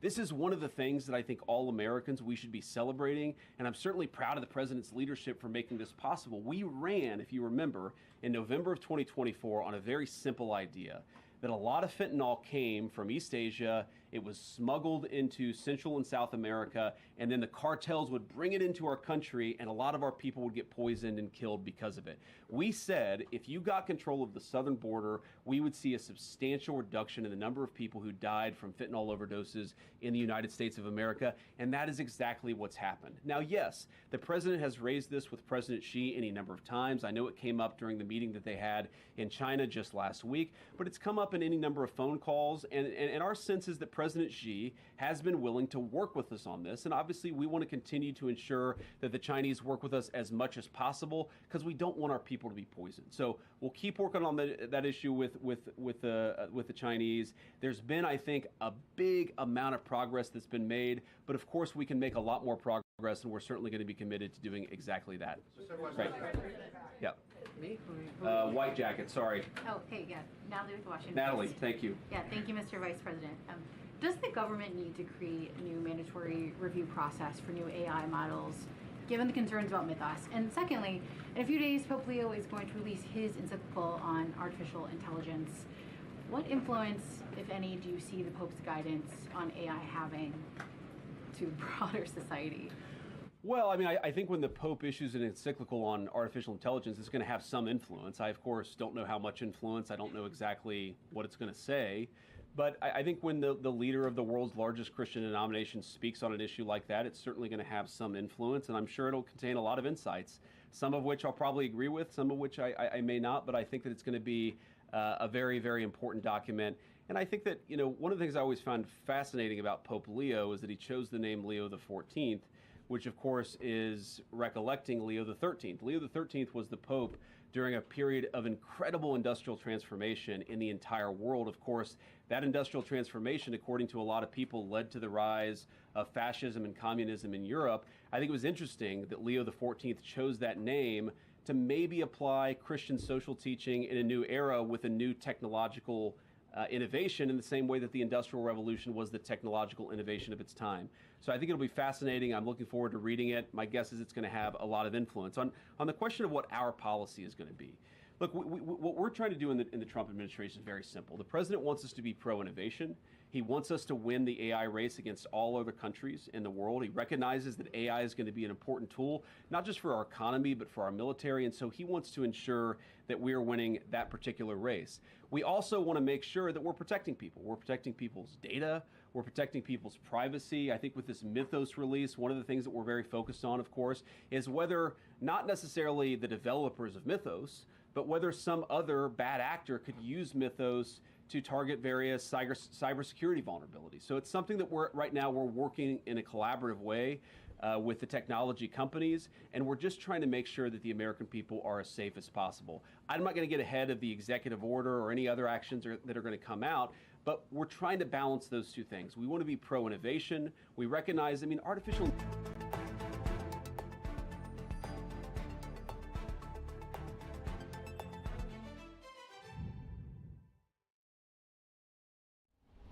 Give us a second. We had technical difficulty, but we're getting right back into what the Vice President was talking about. And I also want to remind you guys that we are keeping an eye on everything that's happening with the elections. I did hear that because they both ran uncontested, Governor Josh Shapiro as well as his Republican challenger, they actually both won their races, of course. So now in November, they will be going head to head. Any minute now, we're expecting Governor Josh Shapiro to deliver some remarks from an election night watch party. We actually got a live camera at it, so every now and again we'll be able to dip in, see what's going on. Of course, the Vice President is also carrying on everything that we know from the White House press briefing a little earlier on today. And we're keeping up with election results. Right now, we're seeing that results are pouring in for District 3. So we've been able to show you some of those up-to-date election night numbers. And I do want to let you know throughout the evening, they will be updating those numbers. We'll be able to bring them back to you. So if you're home watching who's going to handle your district, or who's going to go for the Democratic side, or who's going for the Republican side, you're going to be able to watch all of that live right here. Now let's see if we can go back to the Vice President. Mr. Vice President, I'd like to ask a quick follow-up on Iran, but first I'd like to ask you about fentanyl. Fentanyl, sourced largely from China, killed about 403,000 Americans over the past 7 years, according to CDC data. That's one in every 850 Americans who died. White House Counterterrorism Director Sebastian Gorka said last week that China's exports amounted to the targeted killing of Americans and war by other means. Do you agree with that assessment? And what is the Trump administration doing to punish and deter China, especially since the Supreme Court struck down the fentanyl tariffs? So go ahead and ask the second question, because I'll try to take each question and then I'll try to answer them and then we'll go on. And if you ask two questions, I can only guarantee that I'll answer one. In fact, I'm a politician. Maybe I won't even answer the one that you asked. But I will try at least to answer one question. Okay, well, I'd love to hear the fentanyl response too, if not today sometime. Go ahead. On Iran, is Russia taking possession of the enriched uranium in Iran a plausible end to the war? And if not, why not? So first, on the Russia taking possession of the enriched uranium, look, these things are being discussed through negotiation. That is not currently our plan. That has never been our plan. I've seen some reporting on that. I don't know where it comes from, but the president's going to continue to negotiate a deal. So that is not currently the plan of the United States government. The Iranians have not raised it. My sense is that's not something the Iranians would be particularly excited about, and I know the president isn't particularly excited about it either, but who knows? I'm not going to make pre-commitments in a negotiation on any particular topic. On the question of fentanyl, a lot of people have died from fentanyl, absolutely. A lot of it has come from mainland China. We're certainly aware of that, but here's what I'll say. First of all, we've made incredible strides under Donald Trump's leadership to cut down on fentanyl deaths. If you look at the number of people who died in 2026, it's going to be lower than the number who died in 2025, which is way lower than the number who died in 2024. This is one of the things that I think all Americans, we should be celebrating, and I'm certainly proud of the president's leadership for making this possible. We ran, if you remember, in November of 2024 on a very simple idea, that a lot of fentanyl came from East Asia. It was smuggled into Central and South America, and then the cartels would bring it into our country, and a lot of our people would get poisoned and killed because of it. We said if you got control of the southern border, we would see a substantial reduction in the number of people who died from fentanyl overdoses in the United States of America, and that is exactly what's happened. Now, yes, the president has raised this with President Xi any number of times. I know it came up during the meeting that they had in China just last week, but it's come up in any number of phone calls, and our sense is that President Xi has been willing to work with us on this, and obviously we want to continue to ensure that the Chinese work with us as much as possible because we don't want our people to be poisoned. So we'll keep working on that issue with the Chinese. There's been, I think, a big amount of progress that's been made, but of course we can make a lot more progress, and we're certainly going to be committed to doing exactly that. Right. Yeah. All right, you guys, we're going to take a break from all of that's going on with that White House press briefing. If we have some time later on in this stream and you guys are interested, we can go back out to it to let you hear more of what he had to say. But it is a big night for the Phillies. I hear that they're playing against the Cincinnati Reds once again. Last night was a pretty good game, and I think the Reds came back with a vengeance. I want to get right out to our sports teams. Breland Moore, who's been watching the game, keeping us up to date. How are we looking? It is what it is. I wouldn't necessarily, Judea, call this necessarily a big night for the Phils, but definitely they want to continue that winning streak to 6 games. Last night was that big night. Sure. It's one of 162 games, so I don't necessarily, and it's not a divisional opponent. So, but yeah, you definitely want to see that consistency and see that win streak be extended. So they're looking at a potential 6-game win streak tonight. Not looking so great though so far. They're down 4-1 at the moment. Jesus Luzardo, just a stat line tonight: 6 innings of work, 5 hits given up, and 2 earned runs as well, and 5 strikeouts. So not the best outing, but not terrible. But like we've talked about, throughout the course of this season, 162 games is a lot. So you're planning to probably win a third and lose a third, and then that other third is what makes the difference between a really great playoff team and a team that, of course, misses the postseason. And so every game is somewhat important, but it's still really, really early for them. So I'm not super concerned that this one might be a loss tonight. Okay. Yeah, I mean, fair. When is game 3 of this series? Is it tomorrow or? Yeah, so it'll be tomorrow at 1:05. Aaron Nola is projected to be on the mound, and if you're planning on going, guys, just be aware it's going to be a scorcher. So, yeah, I don't envy anybody who's going to be out in those stands in the middle of the day. That's all you. I feel like even the word scorcher might be putting it lightly. You know, we broke a record today. Yeah, it's the hottest day in May, ever. Is that what Kathy said earlier? Yeah, well, since the 90s, but yeah. Yeah, I'm all set on that. That's not my bag.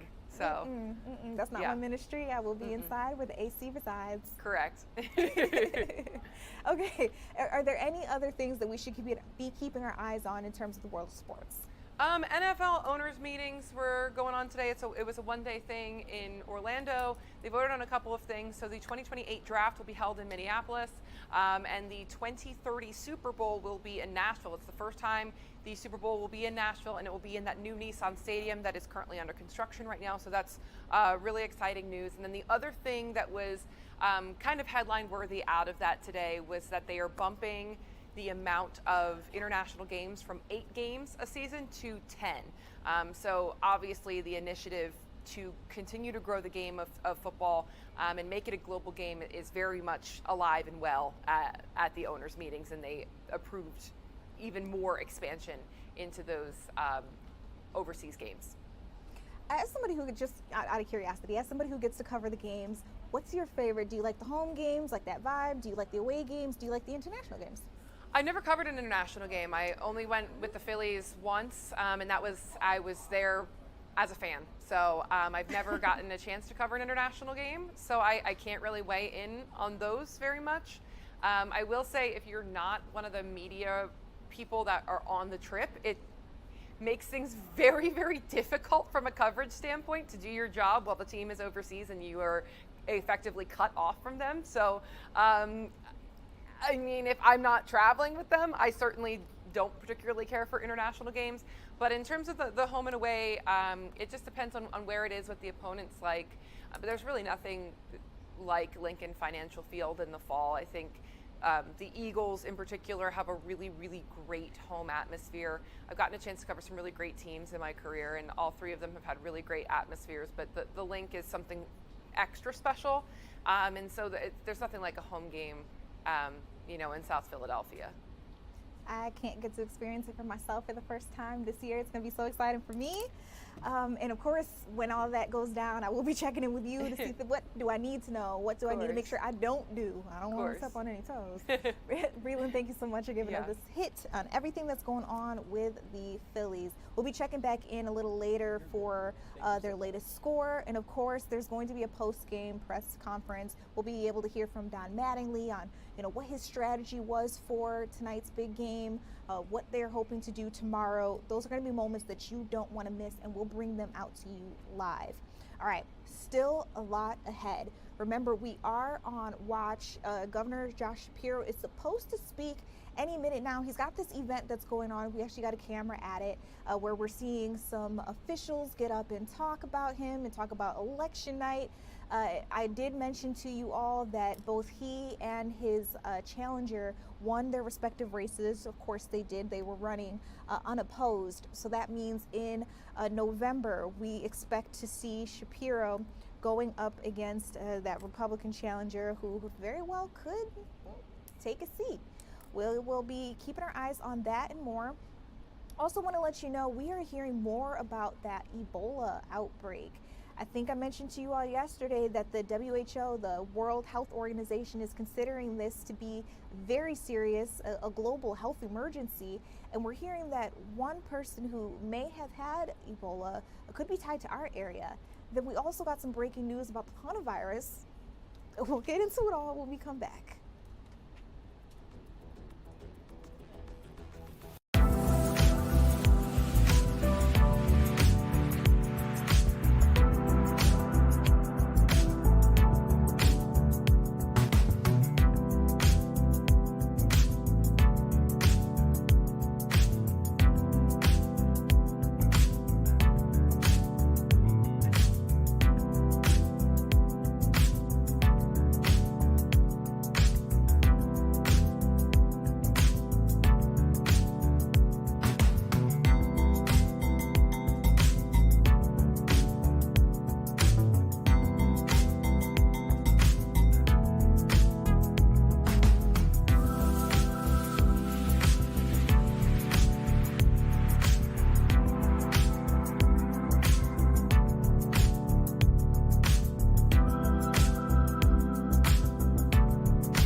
All right, welcome back to Fox 29. You guys are watching Philadelphia Live with me, your host, Judea Murray.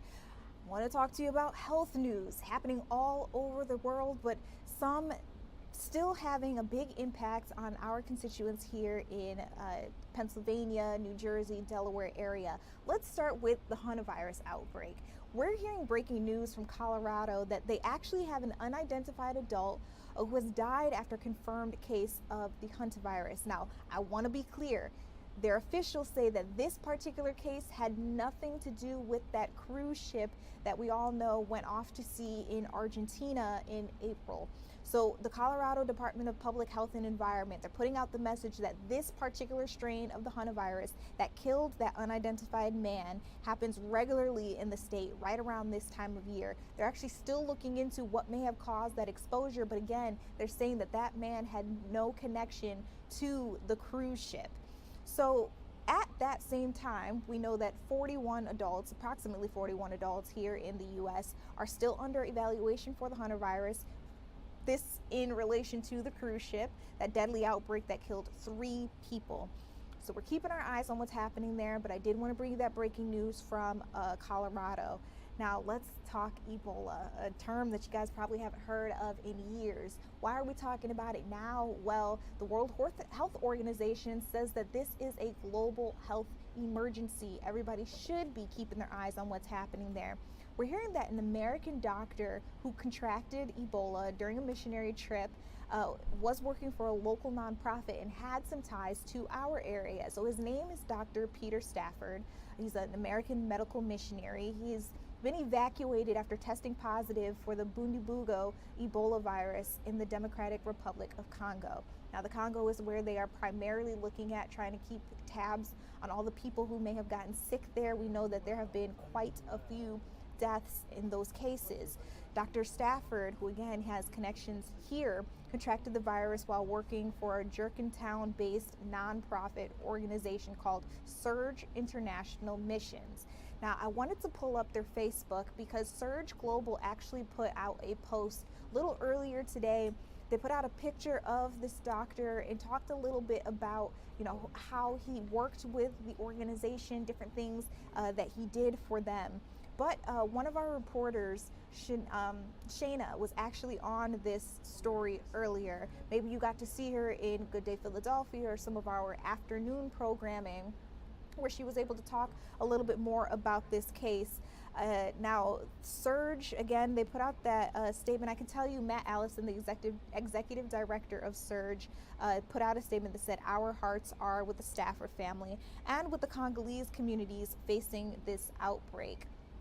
Later on, we'll try to show you exactly where they put out that messaging. They say right now it's not clear how Dr. Stafford was exposed to the virus or when he would be released from medical care, but we're expecting additional updates to come forward as verified information becomes available.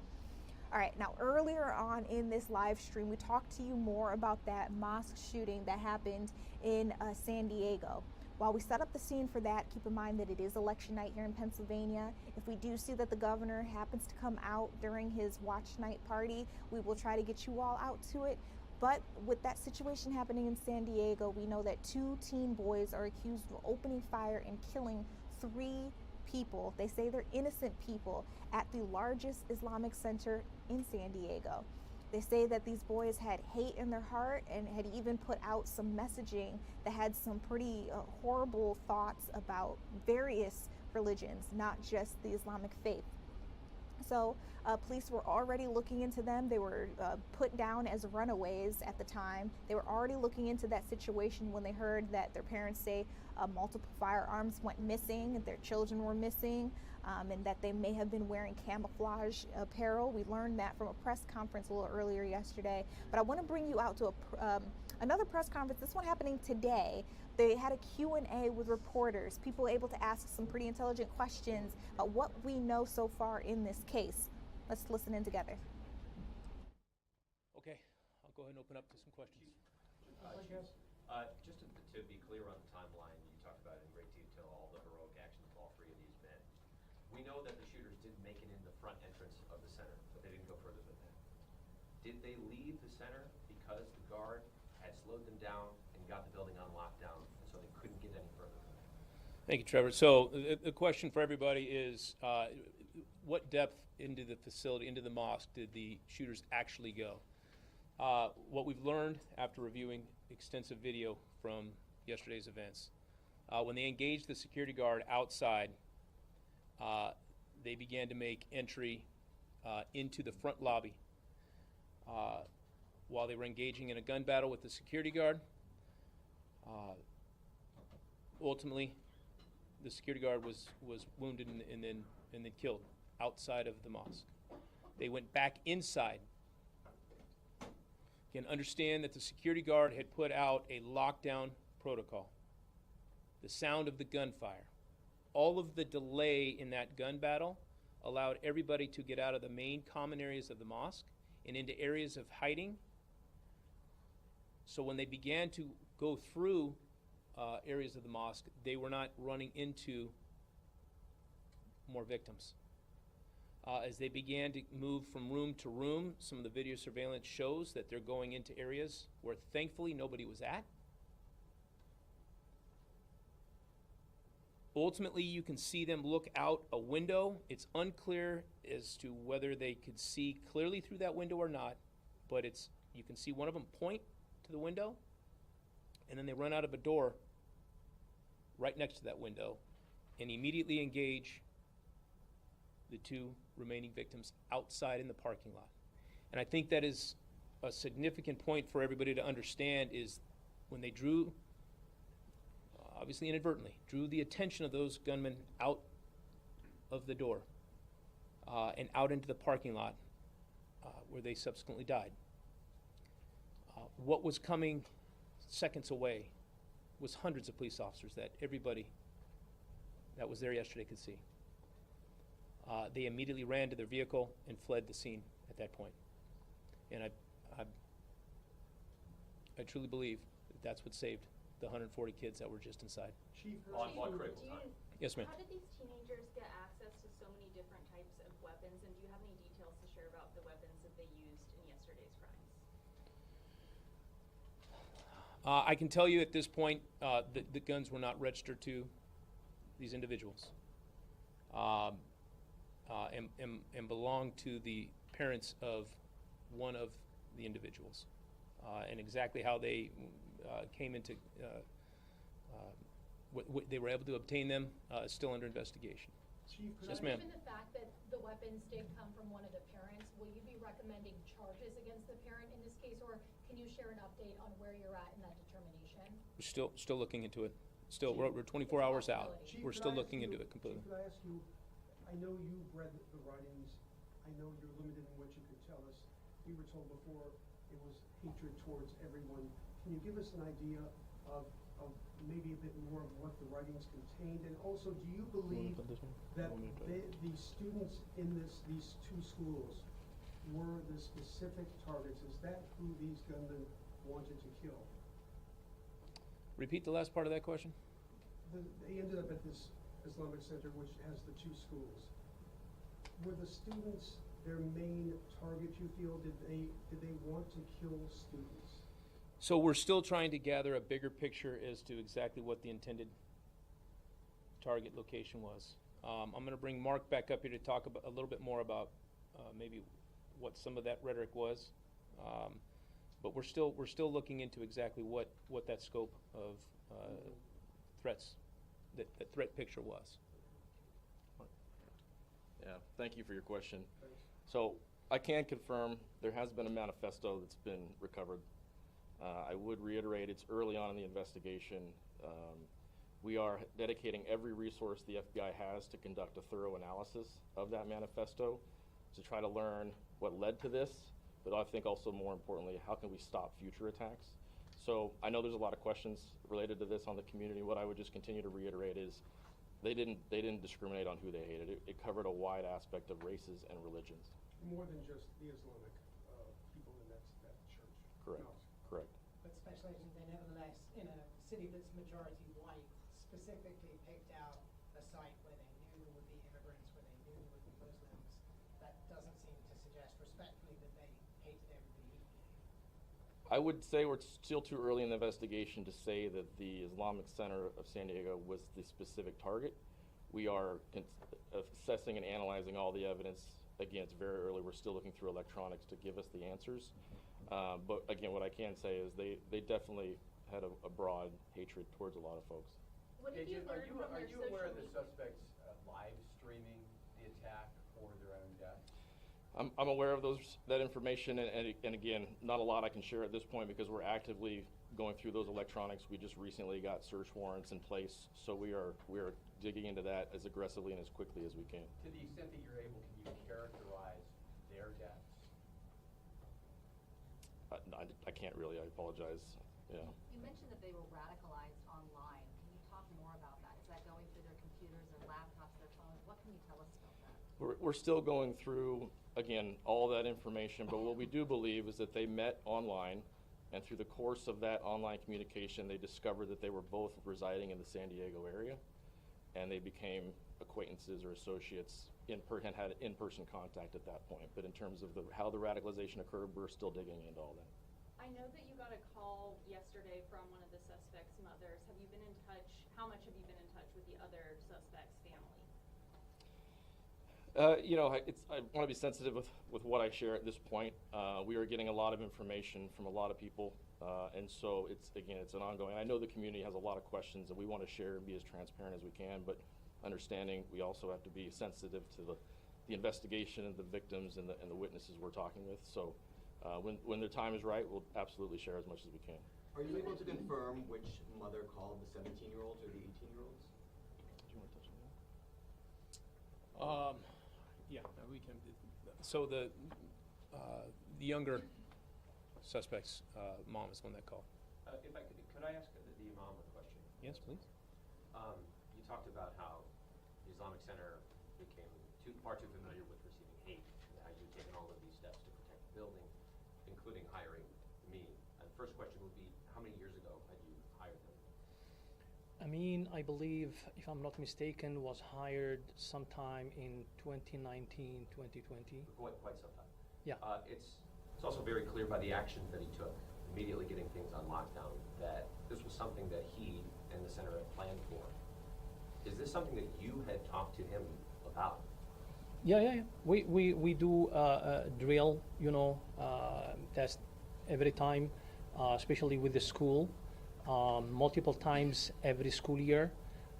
So he knew about the system of notifying the teachers in their classrooms in case of an active shooter, and he just implemented what he knows about the system. So, yeah. Surely when you're going through all those drills, though, you're not necessarily thinking it could be real. Of course. I mean, as I talked to some of the teachers yesterday, they told me, our experience today, which means yesterday, was totally different than the drills that we have done before. So it's obviously it's different. But it sounds like it means you did everything. But it worked, I mean, the lives of the kids were saved. The life of everyone in the school were saved. And we are so grateful for that. And how are the victims' families doing today? They are at shock. This morning they started showing up to pick up some stuff of their kids, and even also the teachers. Some of the teachers showed up to pick up some stuff from their classrooms. So they canceled, the Islamic school canceled school the rest of this week and next week, because next week is a great Muslim holiday, Eid al-Adha, the day of sacrifice. So for these, let's say 2 weeks, there is no school. So many families came to pick up their stuff that they left in the classroom. Yeah, but they're devastated. I mean, everyone stepped in tears. Question for the chief, please. You were contacted, if I understand, at least 2 hours before the shooting, right? And you knew who the suspects were. You knew that they were carrying phones. I guess I'm trying to understand, with all the technology, all the cameras, cell phone technology, why weren't they found and stopped before this happened? Well, let me clarify just a little bit of that. So we did not have a complete understanding of any type of connection between suspect 1 and suspect 2.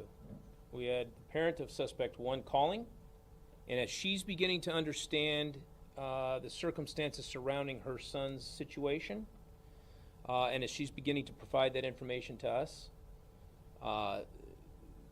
the details and information began to broaden our threat assessment and our understanding of what we were dealing with.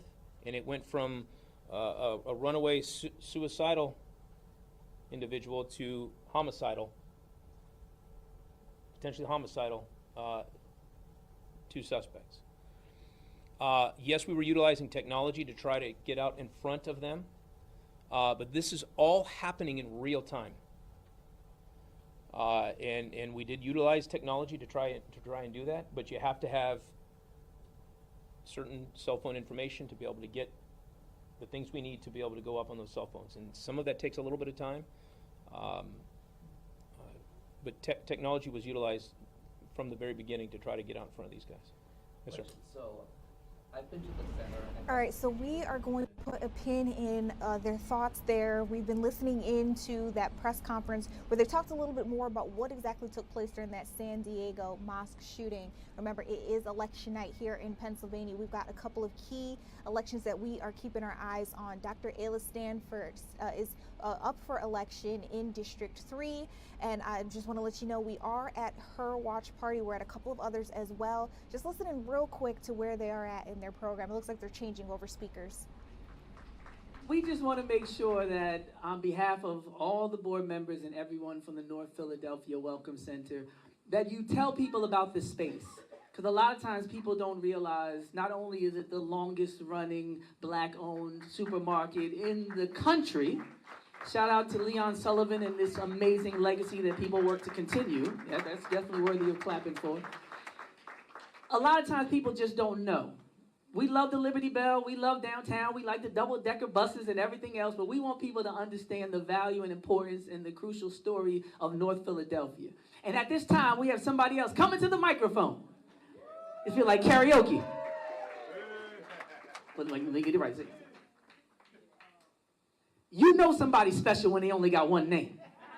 There's only a few people. You got Beyonce. This is Janae. Put your hands together, show your love. Hello, everyone. Thank you so much for being here tonight.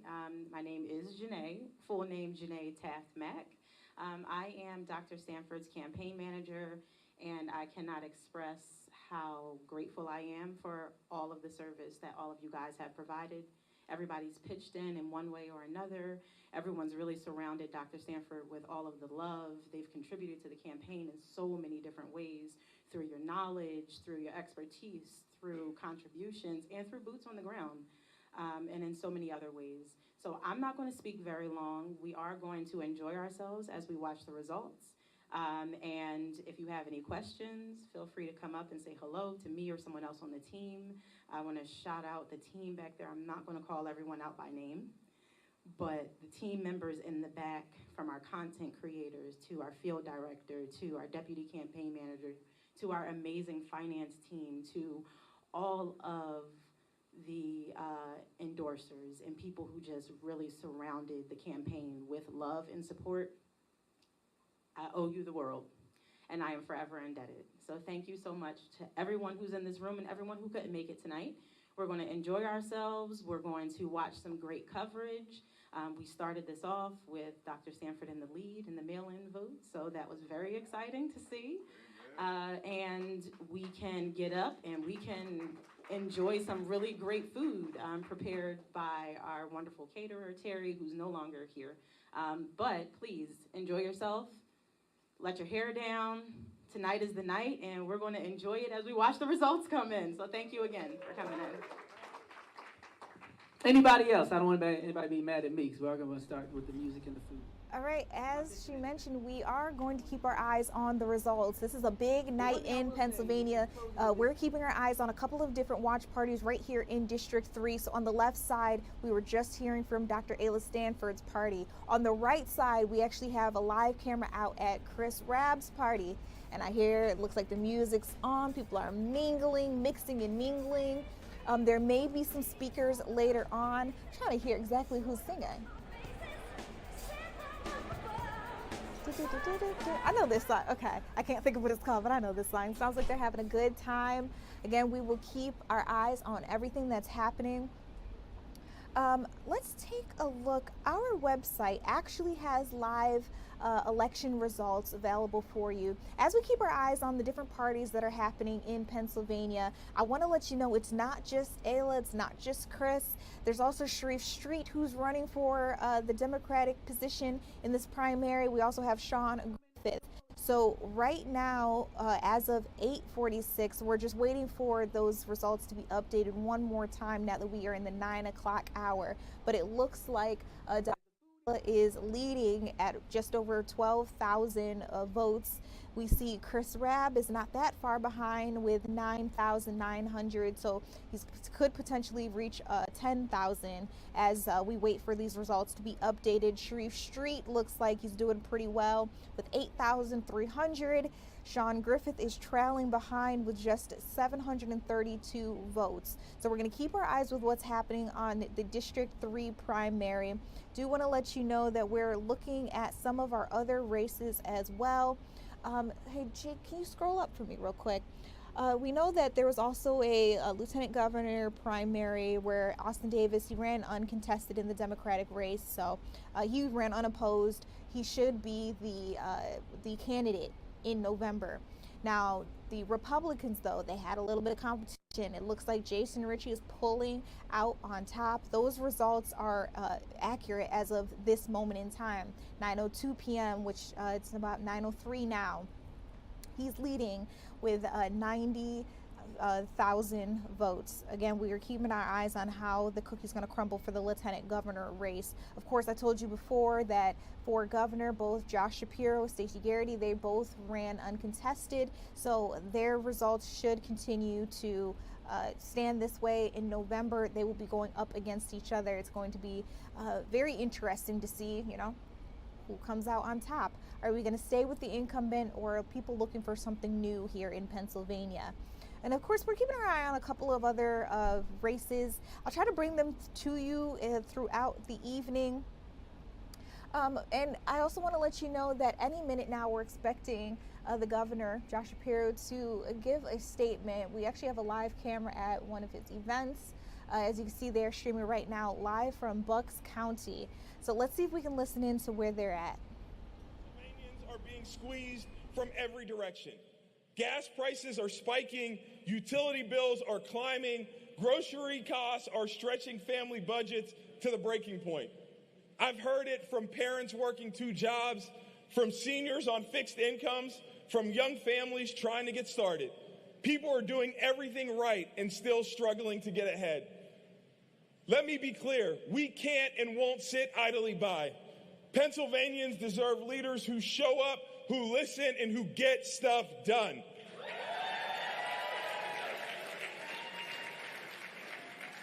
That's why Josh and I are working hard to bring down costs for Pennsylvanians by cutting taxes not once, not twice, but 7 times since taking office to put more money back in your pockets. We tripled the child care tax credit while securing millions for a new child care recruitment and retention program. So not only can the workers caring for our most precious resource be supported, but so families can more easily find affordable, high-quality child care. We're creating ladders of opportunity for the next generation to not just survive, but to thrive right here in Pennsylvania by driving historic investments to our public schools and creating new pathways to succeed. From expanding apprenticeship and career pathways programs to supporting entrepreneurship. My friends, Pennsylvania is on the rise. We've got a lot of stuff done, but there's still so much more we have to accomplish. We can build off the progress we've already started by sending more allies to Harrisburg and securing a governing trifecta. By retaining the State House and for the first time in a generation flipping the State Senate, we have the opportunity to finally raise the minimum wage here in Pennsylvania. To make the dream of owning a home more attainable, to enshrine protections for our LGBTQ neighbors, and so much more. We have the power, with your voices and your votes, to make that our reality. Pennsylvania should be a place where every person has the ability to live the American dream. You should be able to provide for those you love and live with dignity. And you should be able to get ahead, not just get by. And while families are fighting day to day to make ends meet, we're seeing something else unfold in our country that should concern every single one of us. We're watching our fundamental rights and freedoms come under even greater attack, from a woman's right to choose to the right to vote. Those on the other side have spent years chipping away at the Voting Rights Act, a law that generations fought, bled, and died to secure. A law that made our democracy stronger, fairer, and more inclusive for all Americans. And now, piece by piece, that protection has been weakened in a calculated effort to diminish black and brown voices and access to fair representation. Let me be clear. In America, the right to vote is sacred. It's the foundation of our democracy, a democracy born right here in this Commonwealth. And in Pennsylvania, Josh Shapiro and I will always protect your right to a free and fair election. We will always stand up for the voice of the people, whether you agree with us or not. And we will move Pennsylvania forward, not backward. That is the contrast in this moment. Division versus unity, fear versus hope, going backward versus moving forward together. And here in Pennsylvania, we're making the right decisions. We've chosen progress over partisanship, compassion over chaos, and leadership that meets this moment for all Pennsylvanians. I often think about the people who made this moment possible. I stand on the shoulders of giants. People like Speaker Kay Leroy Irvis, Chief Justice Robert Nix, and countless others, activists, organizers, and everyday Americans whose names may never show up in history books, but whose sacrifices paved the way for leaders like me to stand here today. I carry their legacy with me, and I carry the responsibility to keep progress alive.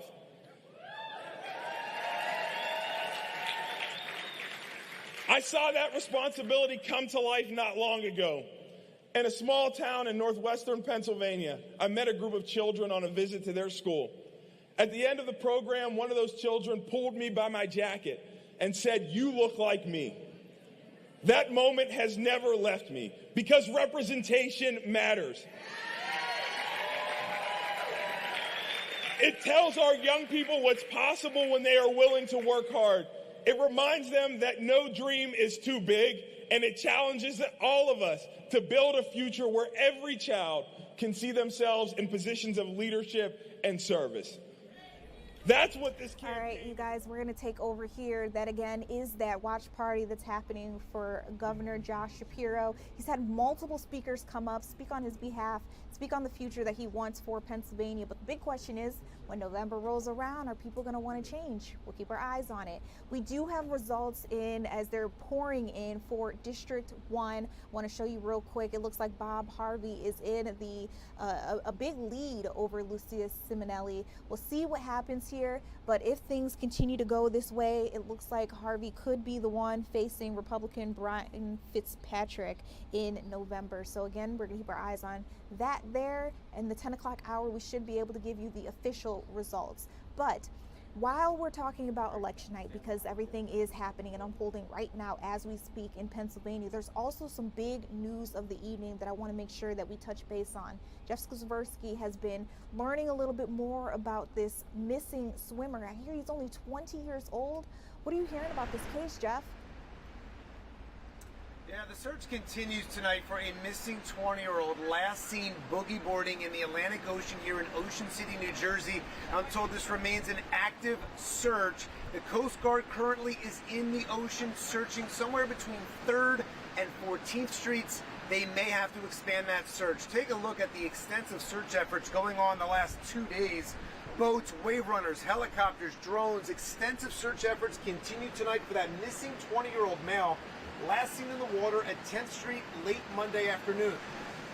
The Ocean City Beach Patrol, along with police, fire department, Coast Guard, New Jersey State Police, have all been actively searching day and night for the missing swimmer. Now, witnesses at Preps Pizza and Dairy Bar at 10th and Boardwalk witnessed the chaotic scene yesterday. Initial reports from investigators say two friends were boogie boarding in the rough waves about 200 yards from shore. While one was able to make it to safety, the other lost his board and then was hit by a wave and failed to resurface. Now, a witness, Colette Duffy, says her son Benjamin, a former Ocean City lifeguard, was on the beach when this all went down just before 5 p.m. and he tried to help. Somebody started asking for help and then saw a boy coming in struggling. And then I believe they told him that his friend was still out there, and my son took off into the ocean. He was an ex-OCBP lifeguard, so he swam out to the wiggy boards, swam around, unfortunately could not find anyone.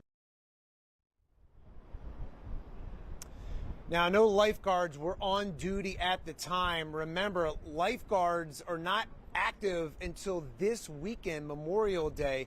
As you can see behind me right now, the beach remains closed and police are asking for you to avoid this area on 10th Street and the beach as the search continues for that missing 20-year-old male. We'll have much more coming up tonight on the 10 o'clock news. And I encourage everybody to keep up with you, listen in what he has to say in the 10 o'clock hour. I know a lot of people are worried sick. This was actually a trending story as well. A lot of people just hoping that we have better news maybe tomorrow or in the days to come. Jeff, thank you so much for bringing us out to this and bringing us to make sure that we had the latest information on that missing 20-year-old boogie boarder. Now, you guys, I did mention too, it is election night. I do see that Governor Josh Shapiro has just taken the mic. Let's see if we can listen in at that watch party. And he set out to build a place that would be welcoming for all, an example to the nations, he said.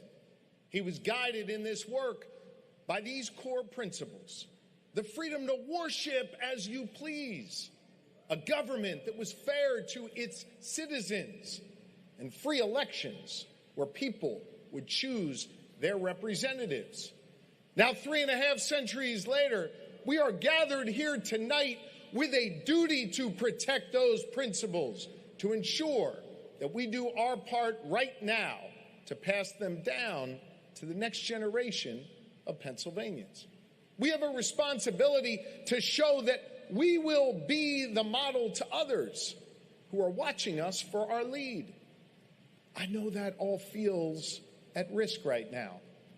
I know we're worried and we're fearful and we're angry that this country that we love so much feels like it's slipping away, that the values that we hold dear are being squandered by a president and his band of enablers hell-bent on injecting chaos and cruelty and corruption into our lives every day. But we are here tonight, all of us are here, because we choose not to be captive to the chaos. We choose not to be part of the cruelty, and we choose not to turn a blind eye to the corruption. We are here tonight to push back, to say enough is enough, to reclaim our power and to stand together in common purpose, the Pennsylvania way. You know, my faith teaches me that no one is required to complete the task, but neither are we free to refrain from it.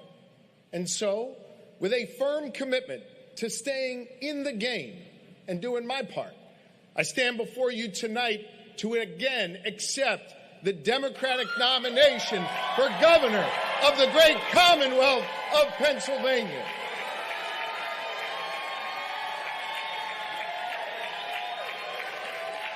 You know, in these divisive times and with a politically divided legislature, we've shown that we can be the example that Penn spoke of. Here we've shown that we can get stuff done and do it in a way that respects all Pennsylvanians, no matter what you look like or where you come from, who you love or who you pray to or choose not to pray to. Together, we've increased investment in public education by 30% and drove those dollars out to the schools that need the most help. We've increased the number of teachers after years of decline and expanded mental health services in nearly 800 schools across our state.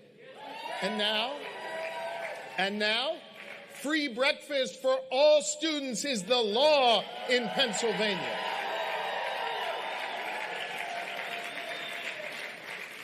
I've taken on the utility companies and told them to their face that the rate hikes they were seeking were pure greed. We won, and we saved the people of Pennsylvania hundreds of millions of dollars on their energy bills. Pennsylvania has the only growing economy in the Northeast, creating nearly 23,000 new jobs during my time as your governor, more than all but 2 states in the entire nation. And get this, we've done more economic development during my time as governor than the previous 15 years combined. At the same time, we are preparing our workforce for tomorrow, doubling our investment in VOTEC, apprenticeships, and ending the college degree requirement to work in state government, treating all Pennsylvanians with respect. As of today, we've enrolled over 42,000 apprentices to open up new pathways to opportunity. We brought down crime to record lows while passing sweeping criminal justice reforms because we believe in second chances here in Pennsylvania. We have shown that we can respect our cops and we can respect our communities. Every Pennsylvanian, as the LG said, deserves to be safe and feel safe. We put money back in people's pockets, cut taxes for small businesses and families trying to afford childcare.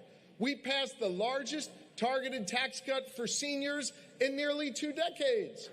And we brought Democrats and Republicans together to pass the most progressive tax reform in years by giving 940,000 Pennsylvanians up to $800 back this year, working Pennsylvanians. When insurance companies tried to jack up the cost of your health care, I stepped in and saved Pennsylvanians millions of dollars on insurance premiums, and we even got them to finally cover mental health care in Pennsylvania. And when the eyes of the nation were on us after I-95 collapsed, and the experts said it would take months to rebuild, we showed the tenacity and the technical know-how to get traffic moving again on I-95 in just 12 days, thanks to the amazing skill of our Pennsylvania building trades. So much of this work has been possible because of the outstanding work of Speaker Joanna McClinton and Majority Leader Matt Bradford. They join us here tonight. And I want you all to hear me on this. Their strength as leaders is unmatched. And them and their colleagues should be proud of all we've accomplished together. While we've made real progress, understand I am hungry for more. I know people are hurting right now because of Trump's policies in D.C. and Republican intransigence in Harrisburg. We have more work to do. That's why these races up and down the ballot matter so much. We need to re-elect Brian Monroe so we can keep Speaker McClinton in charge of the State House. Are you with me? And we also need to play offense. Bucks County will be the epicenter of the fight to win a Democratic majority in the state Senate. Send Eileen Albiard to the state Senate to work with Steve Sanacero and Vince Hughes, and she will support my work to finally raise the minimum wage to $15 an hour. Give me a Democratic majority in the Senate, and we will fully fund mass transit. We will build more housing, and we will codify abortion rights into state law here in Pennsylvania. I'm hungry, Bucks County. I'm hungry to do more, and you can help me deliver. But for all that we've gotten done, for all the progress we've made and the lives we've improved, the plans we have for an even brighter tomorrow, we can't ignore that we are facing very real challenges because of the chaos and the cruelty and the corruption coming out of Washington. Think about the chaos this president and his administration have caused with the war in Iran, a war Donald Trump was wrong to get into and has no idea how to get out of. He has spent $30 billion on this war so far, depleting America's resources, straining our alliances, undermining our national security, and failing to achieve the constantly shifting goals that he lays out. And while his failed leadership has made us less safe and more isolated abroad, here at home, it's made us worse off. This war has caused gas prices to soar to more than $4.60 a gallon across Pennsylvania. That's on top of his tariffs, which have made everything cost more, from the fertilizers our farmers rely on, to the aluminum used by our craft brewers, to the prices we all pay at the grocery store. Instead of bringing down costs as he promised, Trump and his enablers are pinching the middle class and then saying he doesn't care even a little bit. That's what he said. That's cruel. And we experience his cruelty every day in Pennsylvania. Think about the working mom I know who works as a home health aide, making $25,000 a year while supporting 2 kids at home. Even though she's got a stable job, it doesn't pay enough, especially right now when costs are going up.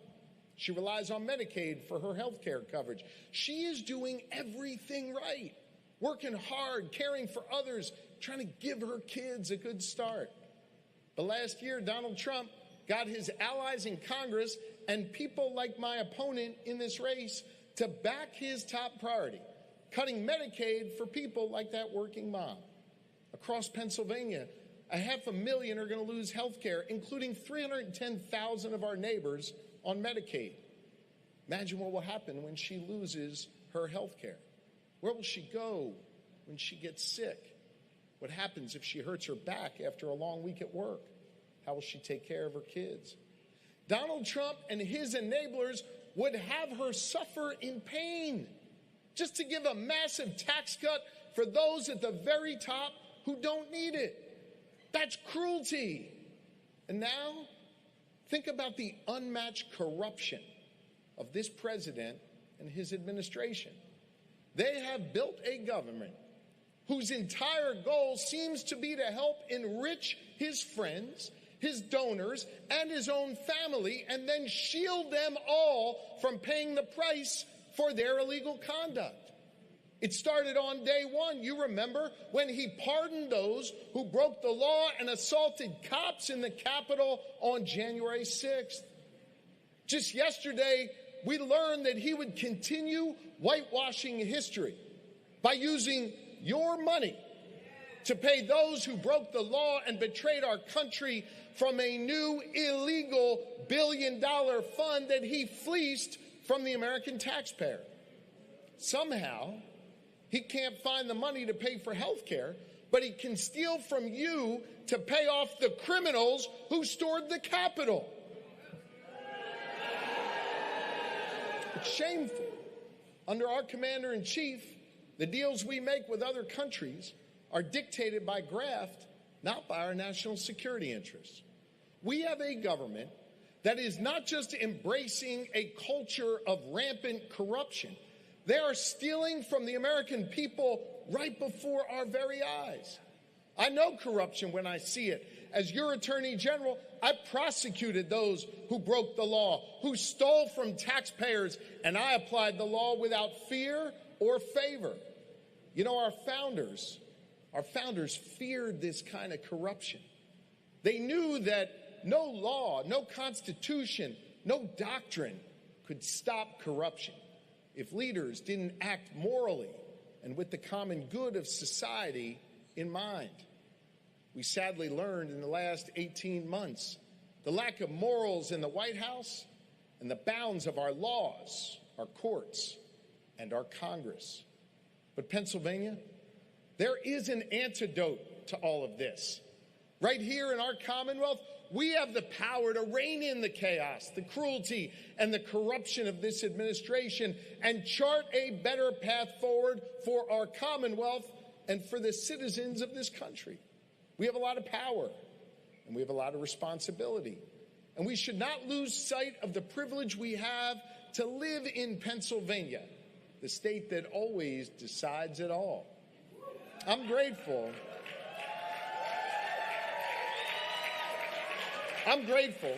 for the hard work being done by the chairman of the Pennsylvania Democratic Party, my friend Eugene DePasquale.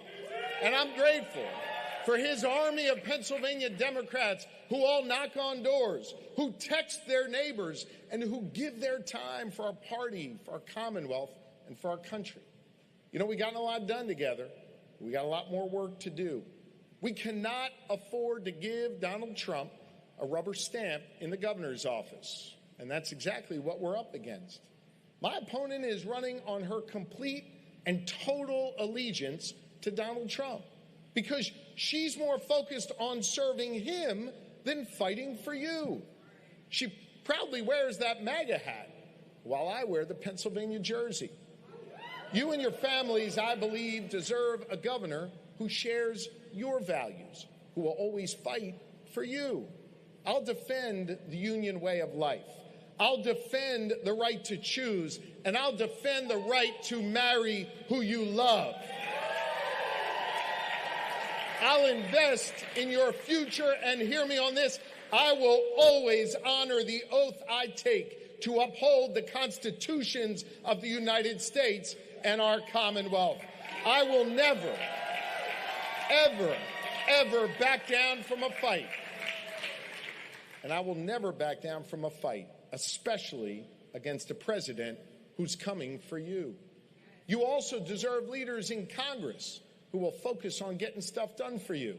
Not going to D.C. to say yes to whatever they're told, no matter how much it hurts Pennsylvanians. Look at this Republican Congress. A Congress of weak sycophants who have abdicated their constitutional responsibilities and abandoned all of us in order to serve the will of Donald Trump. The only way we can expect to change this is to win in November and bring some accountability back to our nation's capital. I know it might seem dark right now, but we have a chance to bring light back into this country.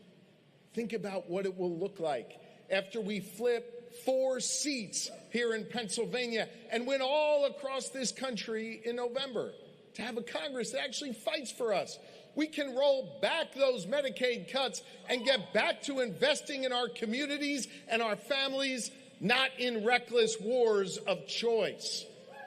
We can finally pass a new Voting Rights Act and a national anti-gerrymandering law in order to protect our right to vote and our democracy.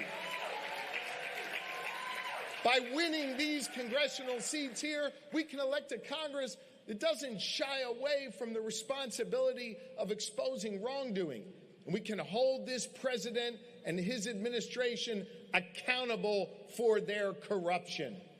We have an historic opportunity, my fellow Pennsylvanians, to flip the U.S. House of Representatives. And I know we are ready to do our part in Pennsylvania. And in our state capital, we have the opportunity to keep moving our Commonwealth forward, protecting our state House majority and delivering a Democratic majority in the state Senate for the first time since 1992. We can do this. This election is a clear choice between their chaos, their cruelty, and their corruption, and our compassion. We believe in free breakfast for our kids. They believe in cutting food assistance for our hungry neighbors. We believe in the rule of law. They believe in self-dealing and enriching themselves at the expense of all of us. We have the courage and the strength of our convictions. These Republican office holders who enable the president, well, they know better, but they refuse to speak up, to stand up. We believe in the right to vote, while they work to silence the voices of Black Americans and rig the system to get the outcome that perpetuates their rule. We are better than that.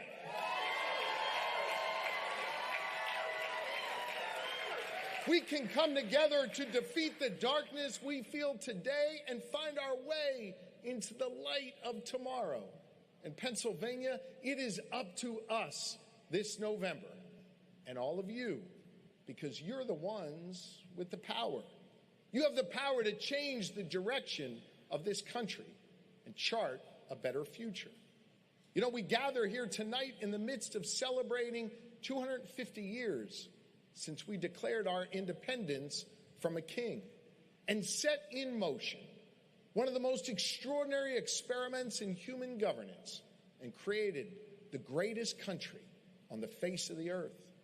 And in every generation since our founding, it's been on our fellow Americans to organize, to mobilize, to repair our world, and to pursue justice, to perfect our union together. No one is coming to do this work for us. It's on each of us right now. And like those who came before us, I believe we are willing to do our part.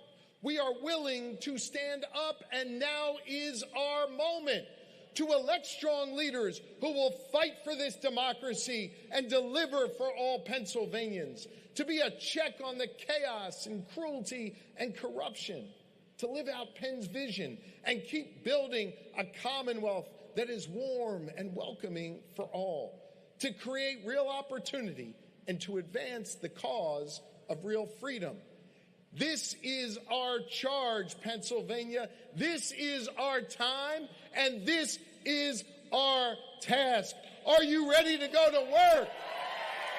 Are you ready to win up and down this ballot? Are you ready to reclaim our country? Pennsylvania, may God bless you. Let's get to work. Thank you for your love and your support. Thank you. All right, a fiery speech from Governor Josh Shapiro. Now, while he talked, we don't have a live camera at Stacey Garrity's watch party, so I want to make sure that we're also talking about her stance here. She is the Republican that will be facing Shapiro in November, and she says that she believes that she has a pretty good shot. She thinks that Republicans are ready for change in the Commonwealth of Pennsylvania. She says that when she declared her candidacy, she promised that quote unquote help is on the way. She says that it rang true then when she first said it. She thinks it rings true even more so today as she saw so many people get out to the polls. So of course we're going to keep our eyes on what happens in November. It's going to be a spicy election for everyone, I can tell you that much. I hope that you get out to the polls. Now, we do have watch parties happening all across Pennsylvania. District 3 has been a big one that we've been keeping our eyes on. Shawnette Wilson made her way to Dr. Ayla Stanford's watch party. I heard a couple of people talking earlier, even including her mother. She also had some supporters talking in her favor. Shawnette, what's the energy like in the room? Is everybody feeling good as the results continue to trickle in? Yeah, people are feeling good here. You know, they've been monitoring the numbers as they're coming in. They just flashed them up on the screen, and, you know, there was a bit of an applause there. But talking to some of her campaign people, you know, they just really want to wait, you know, and just continue to watch this before saying too much and, you know, doing any interviews. But I can tell you her mom actually spoke a little bit ago and just talked about what, you know, her daughter was like growing up. Not so much about the race, but just, you know, who she is as a person. We'll give you a look at the room, though. You can see people are gathered here just in support of her. You know, people are eating, there's music, and it's kind of just the wait and see. You know, one person told me that, you know, she has an early morning tomorrow, but she plans to be here until the very end to see, you know, if they are going to be celebrating a victory here tonight. So we're in North Philly. We're at the Sullivan Progress Plaza in the Welcome Center, which is where her supporters are gathered tonight, and just rallying behind, you know, their candidate. We know, you know, we've been talking about this all night. Many people know her, you know, as the pediatrician, longtime pediatrician.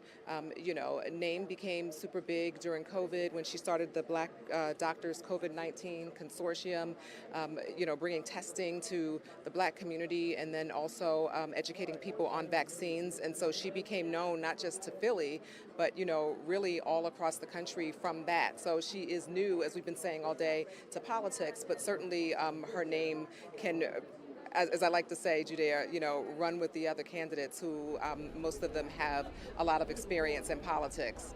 So, you know, she's got her, you know, cards here placed around, and like I said, people are just enjoying the night and just watching and waiting, hoping to have a victory here tonight.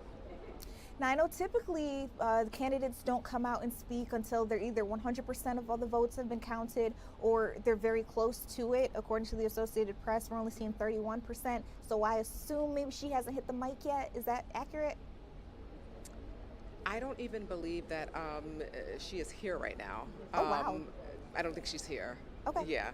And I mean, you know, I haven't officially, you know, gotten from her campaign people about what time she could be here or, you know, when she arrives, will she be in a green room? But as you just mentioned, typically, you know, they're not going to speak until it's, you know, called or, you know, very close. So I don't know that we're expecting to see her anytime soon. Like I said, it's just her supporters here really just holding down the place and watching and just showing her that as her supporters, they're behind her all the way.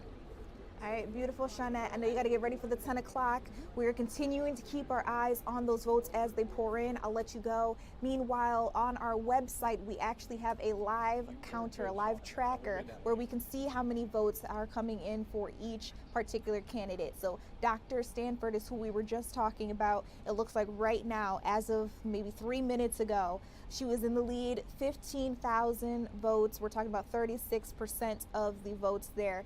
Chris Rabb is not too far behind, which, by the way, we also have a live camera at his watch party. We're expecting that he may come in second. I mean, it's really anybody's game if only 31% of the votes are counted, but it looks like he's coming in at 13,400 votes there. Sharif Street is not very far behind him at 12,000, and then Sean Griffith, unfortunately, is still trailing behind. It looks like he's only brought in about 912 votes. That is 2% of the votes there for the District 3 Democratic primary result.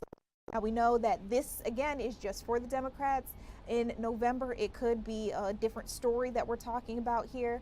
I want to run through, while we have it, if we can scroll through some of the other results. Let's scroll all the way to the Pennsylvania governor's race. As we mentioned, both Shapiro and Garrity ran uncontested, so November, they will be facing each other. Let's go on down to lieutenant governor's race. That one has been called. Of course, Austin Davis was a Democrat. He ran uncontested, but it looks like it's heating up on the Republican side. Jason Ritchie could be the person that he's facing. Right now, he is leading with almost double the votes as it pertains to Josh Venture. So we're keeping our eyes on that one as well. District 1, it looks like Bob Harvey may pull out on top, but again, only 47% of the votes have been counted. He's in the lead, 26,000 votes, almost 27,000. Lucia Simonelli is trailing, not about halfway, 14,000 votes being pulled in for Simonelli. All right, District 3 is where we just were, and I told you it was literally anybody's game. It looks like about 38% of the votes have been counted, and now Chris Rabb is in the lead at 17,000 votes, and it looks like Dr. Stanford is behind, not very far, but 16,791, and then Sharif Street is not that far behind her either. So things are heating up in the 10 o'clock hour. We'll hopefully be able to give you who is going to run on the Democratic ticket. Let's scroll one more time to District 7. That is another Democratic primary race that we are keeping our eyes on. About 57% of the votes, about half of the votes have been counted at this point in time. It looks like Bob Brooks is in the lead with about 16,000 votes. That is 40% of the votes that have been counted so far. Again, we will keep our eyes on everything that is happening here. It's very interesting to see as all of this happens live before our very eyes. As we get more results in, we'll bring them to you live right here on Philadelphia Live. Don't go anywhere. And also remember, this is an interactive live chat. I see you guys going hard on TikTok, telling me who you voted for. I mean, do that at your own risk. If you would like to say it, go ahead. A lot of people are talking about what they want in their next candidate. Feel free to voice off about that too. We will be right back.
Welcome back to Philadelphia Live. We got a lot to talk about. Remember, it is election night. We'll get back into that in just a second, but I do see that in California, San Diego, they're actually having a live vigil. Remember yesterday we heard that 2 teams had opened fire on a mosque, killing 3 people. Now, the community clearly has gotten together. They're showing their support, but also grieving the lives of those people that they have called heroes. We know one of those people who was killed was actually a security guard, and from hearing from community leaders and even officials, it seems that he made it so more people were not injured, were not killed in this particular incident. So it looks like a lot of those community members are religious community members. Let's see if we can listen in. It sounds like they just started talking again. And it makes me really sad that this had to happen at all, but here in our territory of the Kumeyaay people. It's a sickness that's spreading everywhere. It's going across all the lands. It's going across the world. And just one thing that I would like to say is keep your faith. Keep your strength within you to keep going and pushing on and pushing on and pushing on. Because all of us can make change. All of us can show love and respect. And all of us need to rid this sickness from this place. Nuknuwat.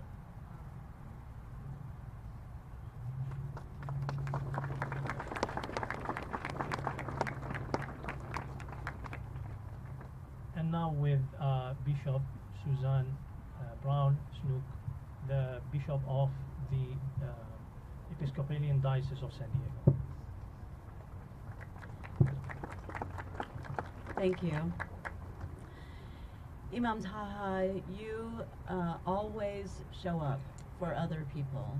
You are always here in San Diego to speak for those who are suffering and for those who are mistreated by our society. And we are here today to show up for you and for the people of the Islamic Center who are suffering so much. Jesus, who is honored as a prophet by Muslims, said, "Blessed are the peacemakers."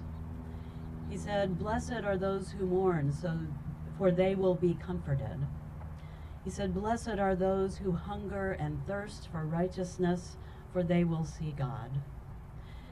My prayer is that peace and righteousness will spread across our country so that no one may live in fear in their places of worship, in their schools, in their homes, or anywhere in our society.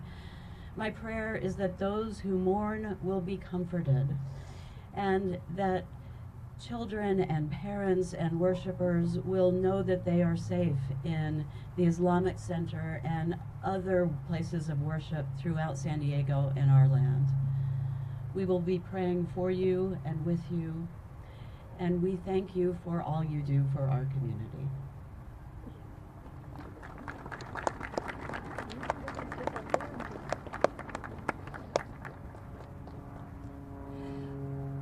My name is Reverend Meg Decker. I too am with the Episcopal Church. I represent the clergy and people of Escondido coming down from North County. I don't know hardly any of you, but I come here with a word of solidarity. As my bishop said, Jesus said, "Blessed are those who mourn."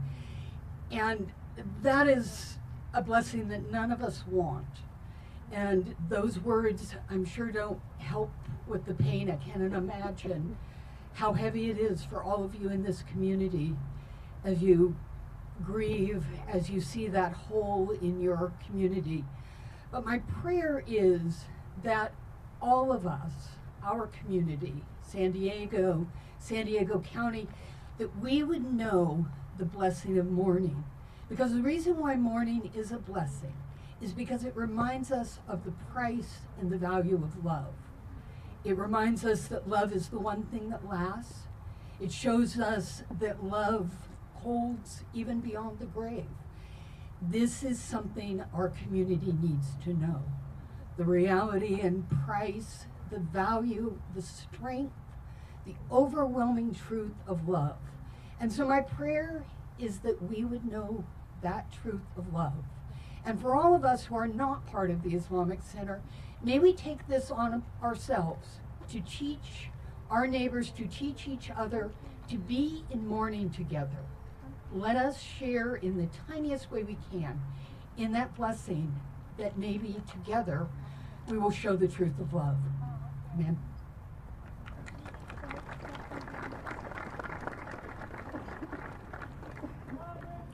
My name is Reverend Dr. Kerry Allison. I'm pastor of Christ United Presbyterian Church in South Park. As I look among you, I see faces, I see relationships, I see the people of God coming together as one to show that we believe in one God, and that God teaches us the way of peace. And despite our loss, and it's heavy, it's difficult, that we, people of faith, will stand together. We will hold each other. We will affirm each other. And with the ability of God working through us, love will be greater than hate. In God's name, amen.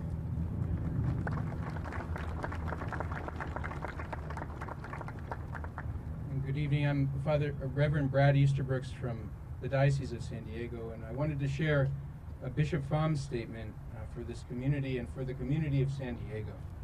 He says, "We stand united in solidarity and prayer with the Muslim community who was subjected to such a senseless act of violence at the Islamic Center of San Diego and claimed the lives of 5 people. The Islamic Center has been a longtime partner in our collaborative work for justice, especially in accompanying immigrants. Houses of worship must always be sanctuaries of peace, safety, and prayer. An attack on one faith is an attack on the sacred dignity of all human life. So on behalf of the entire Roman Catholic community of San Diego, we offer our deepest condolences." And I would just add, Imam Taha has always been with us. Every time we ask him to collaborate, to come and join us, he's always in solidarity with us, and the Islamic Center is with us as friends and as brothers and sisters created by God. And so Jesus, who says to love one another, has given us the love that we share, and God gives us love to share with each other. And so, I love you as a brother, and I'm there praying for you and with you.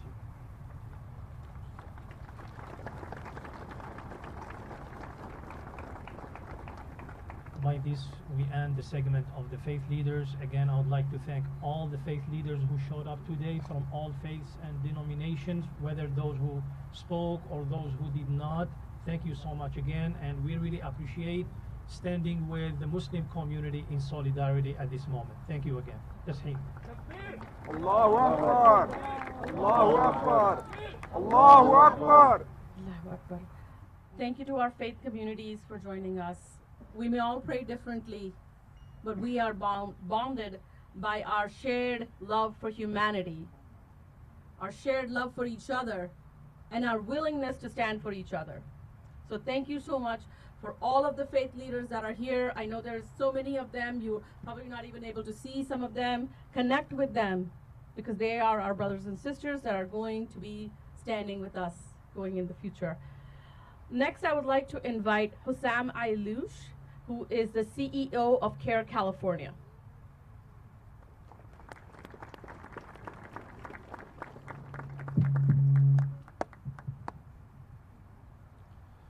Assalamu alaikum wa rahmatullahi wa barakatuh. Greetings of peace. Bismillah ar-Rahman ar-Rahim. In the name of Allah, God Almighty, the most merciful and the most compassionate. And we say, in these difficult moments as Muslims, we say, Inna lillahi wa inna ilayhi raji'un. To Allah we belong, and to Him we shall return. Tonight, we gather with broken hearts. We gather in mourning with the Muslim community of San Diego. with the families of the victims, with the students, with the teachers, with the parents that bore witness to this unimaginable event, with every person shaken by this horrific act of terror at the Islamic Center of San Diego. My condolences to the entire community. My condolences to the Muslim community of San Diego, of the Islamic Center of San Diego, to our dear teacher and one of the most prominent Muslim leaders in America, Imam Taha Hassan, to my dear sister, Tazeen Nizam. Tonight we remember and honor our martyrs, Brother Amin Abdullah, Brother Mansour Qaziha, Abu al-Izz, and Brother Nadir Awad. As Allah tells us in Surah Al-Ma'idah in the Quran, whoever saves a life, it is as if they've saved all of humanity. And indeed, that's what they've done in their final moments. These three brothers gave their lives shielding innocent children from terror and violence, an act of courage, sacrifice, and humanity that we will never forget. May Allah accept them as shuhada, as martyrs. May Allah subhanahu wa ta'ala grant their families and their loved ones comfort, ease, and patience. May Allah subhanahu wa ta'ala grant them reward for that patience.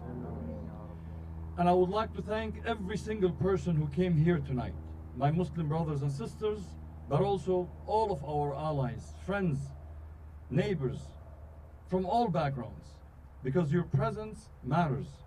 Your solidarity matters. In moments like these, it reminds us that hate will never have the final word. These attacks are meant to isolate us. They're meant. Thank you. These attacks are meant to isolate us. They're meant to make communities feel afraid, abandoned, and alone. But tonight, we stand together. Tonight, we grieve together. Tonight, we cry together. Tonight, we mourn our beloved brothers together. But tomorrow. And that is actually a good point to take over here. As you can see, this is an interfaith community vigil. So you're seeing people from all walks of faith coming out, showing their Islamic brothers and sisters that they are not alone. So as you all may remember, yesterday we were reporting on 2 teenagers who opened fire at a mosque. A parent had actually reported to the police that her son went missing, said that also multiple firearms and her car were missing as well. Police looked into this situation, and lo and behold, this is what it turned into. Now, those 2 suspects, they say, shot and killed 3 people.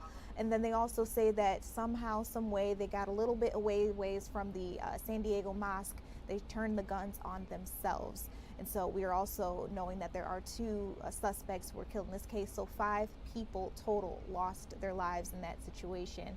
That vigil there happening live in San Diego, California does continue, but we also have big news here in Pennsylvania. It is election night. We've been keeping up with all of the races. I want to go over just a couple more of the election results as we've been getting them in on our website, which, by the way, if you want your live results, tune into the 10 o'clock show, but also keep an eye on fox29.com. You can even go to the free Fox Local app and just go to the election results tab.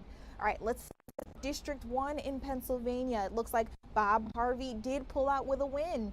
So even though just 51% of the votes were counted, he's in such a lead that they do believe he is going to be the one taking on his Republican counterpart. We'll get into who he's going to face in November in just a little while, but he did beat out Lucia Simonelli.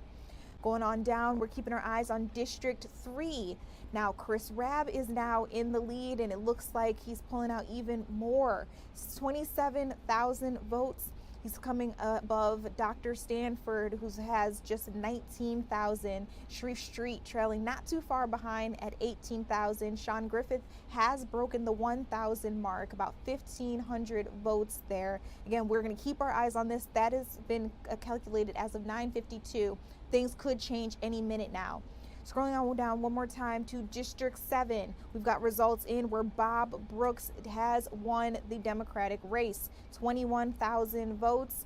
Lamont G. McClure was the only person closest to him, and he had about 10,000 of those votes, almost 11,000. So we want you to stay tuned with us on the 10 o'clock news. our anchors are going to keep bringing you live results. So we're going to dip out to more of those election night parties. We may even be able to get some live speeches and whatnot for you. We'll also be talking to voters and see how they were doing. I want to let you know too, while we were keeping our eyes on Pennsylvania because that is our neck of the woods, we also know that there are multiple other key races happening all across the U.S. So in Kentucky, remember President Donald Trump endorsed a candidate, Ed Gallrein. He actually wanted him to defeat Representative Thomas Massie, and it looks like that did happen. So Kentucky was one of those races that every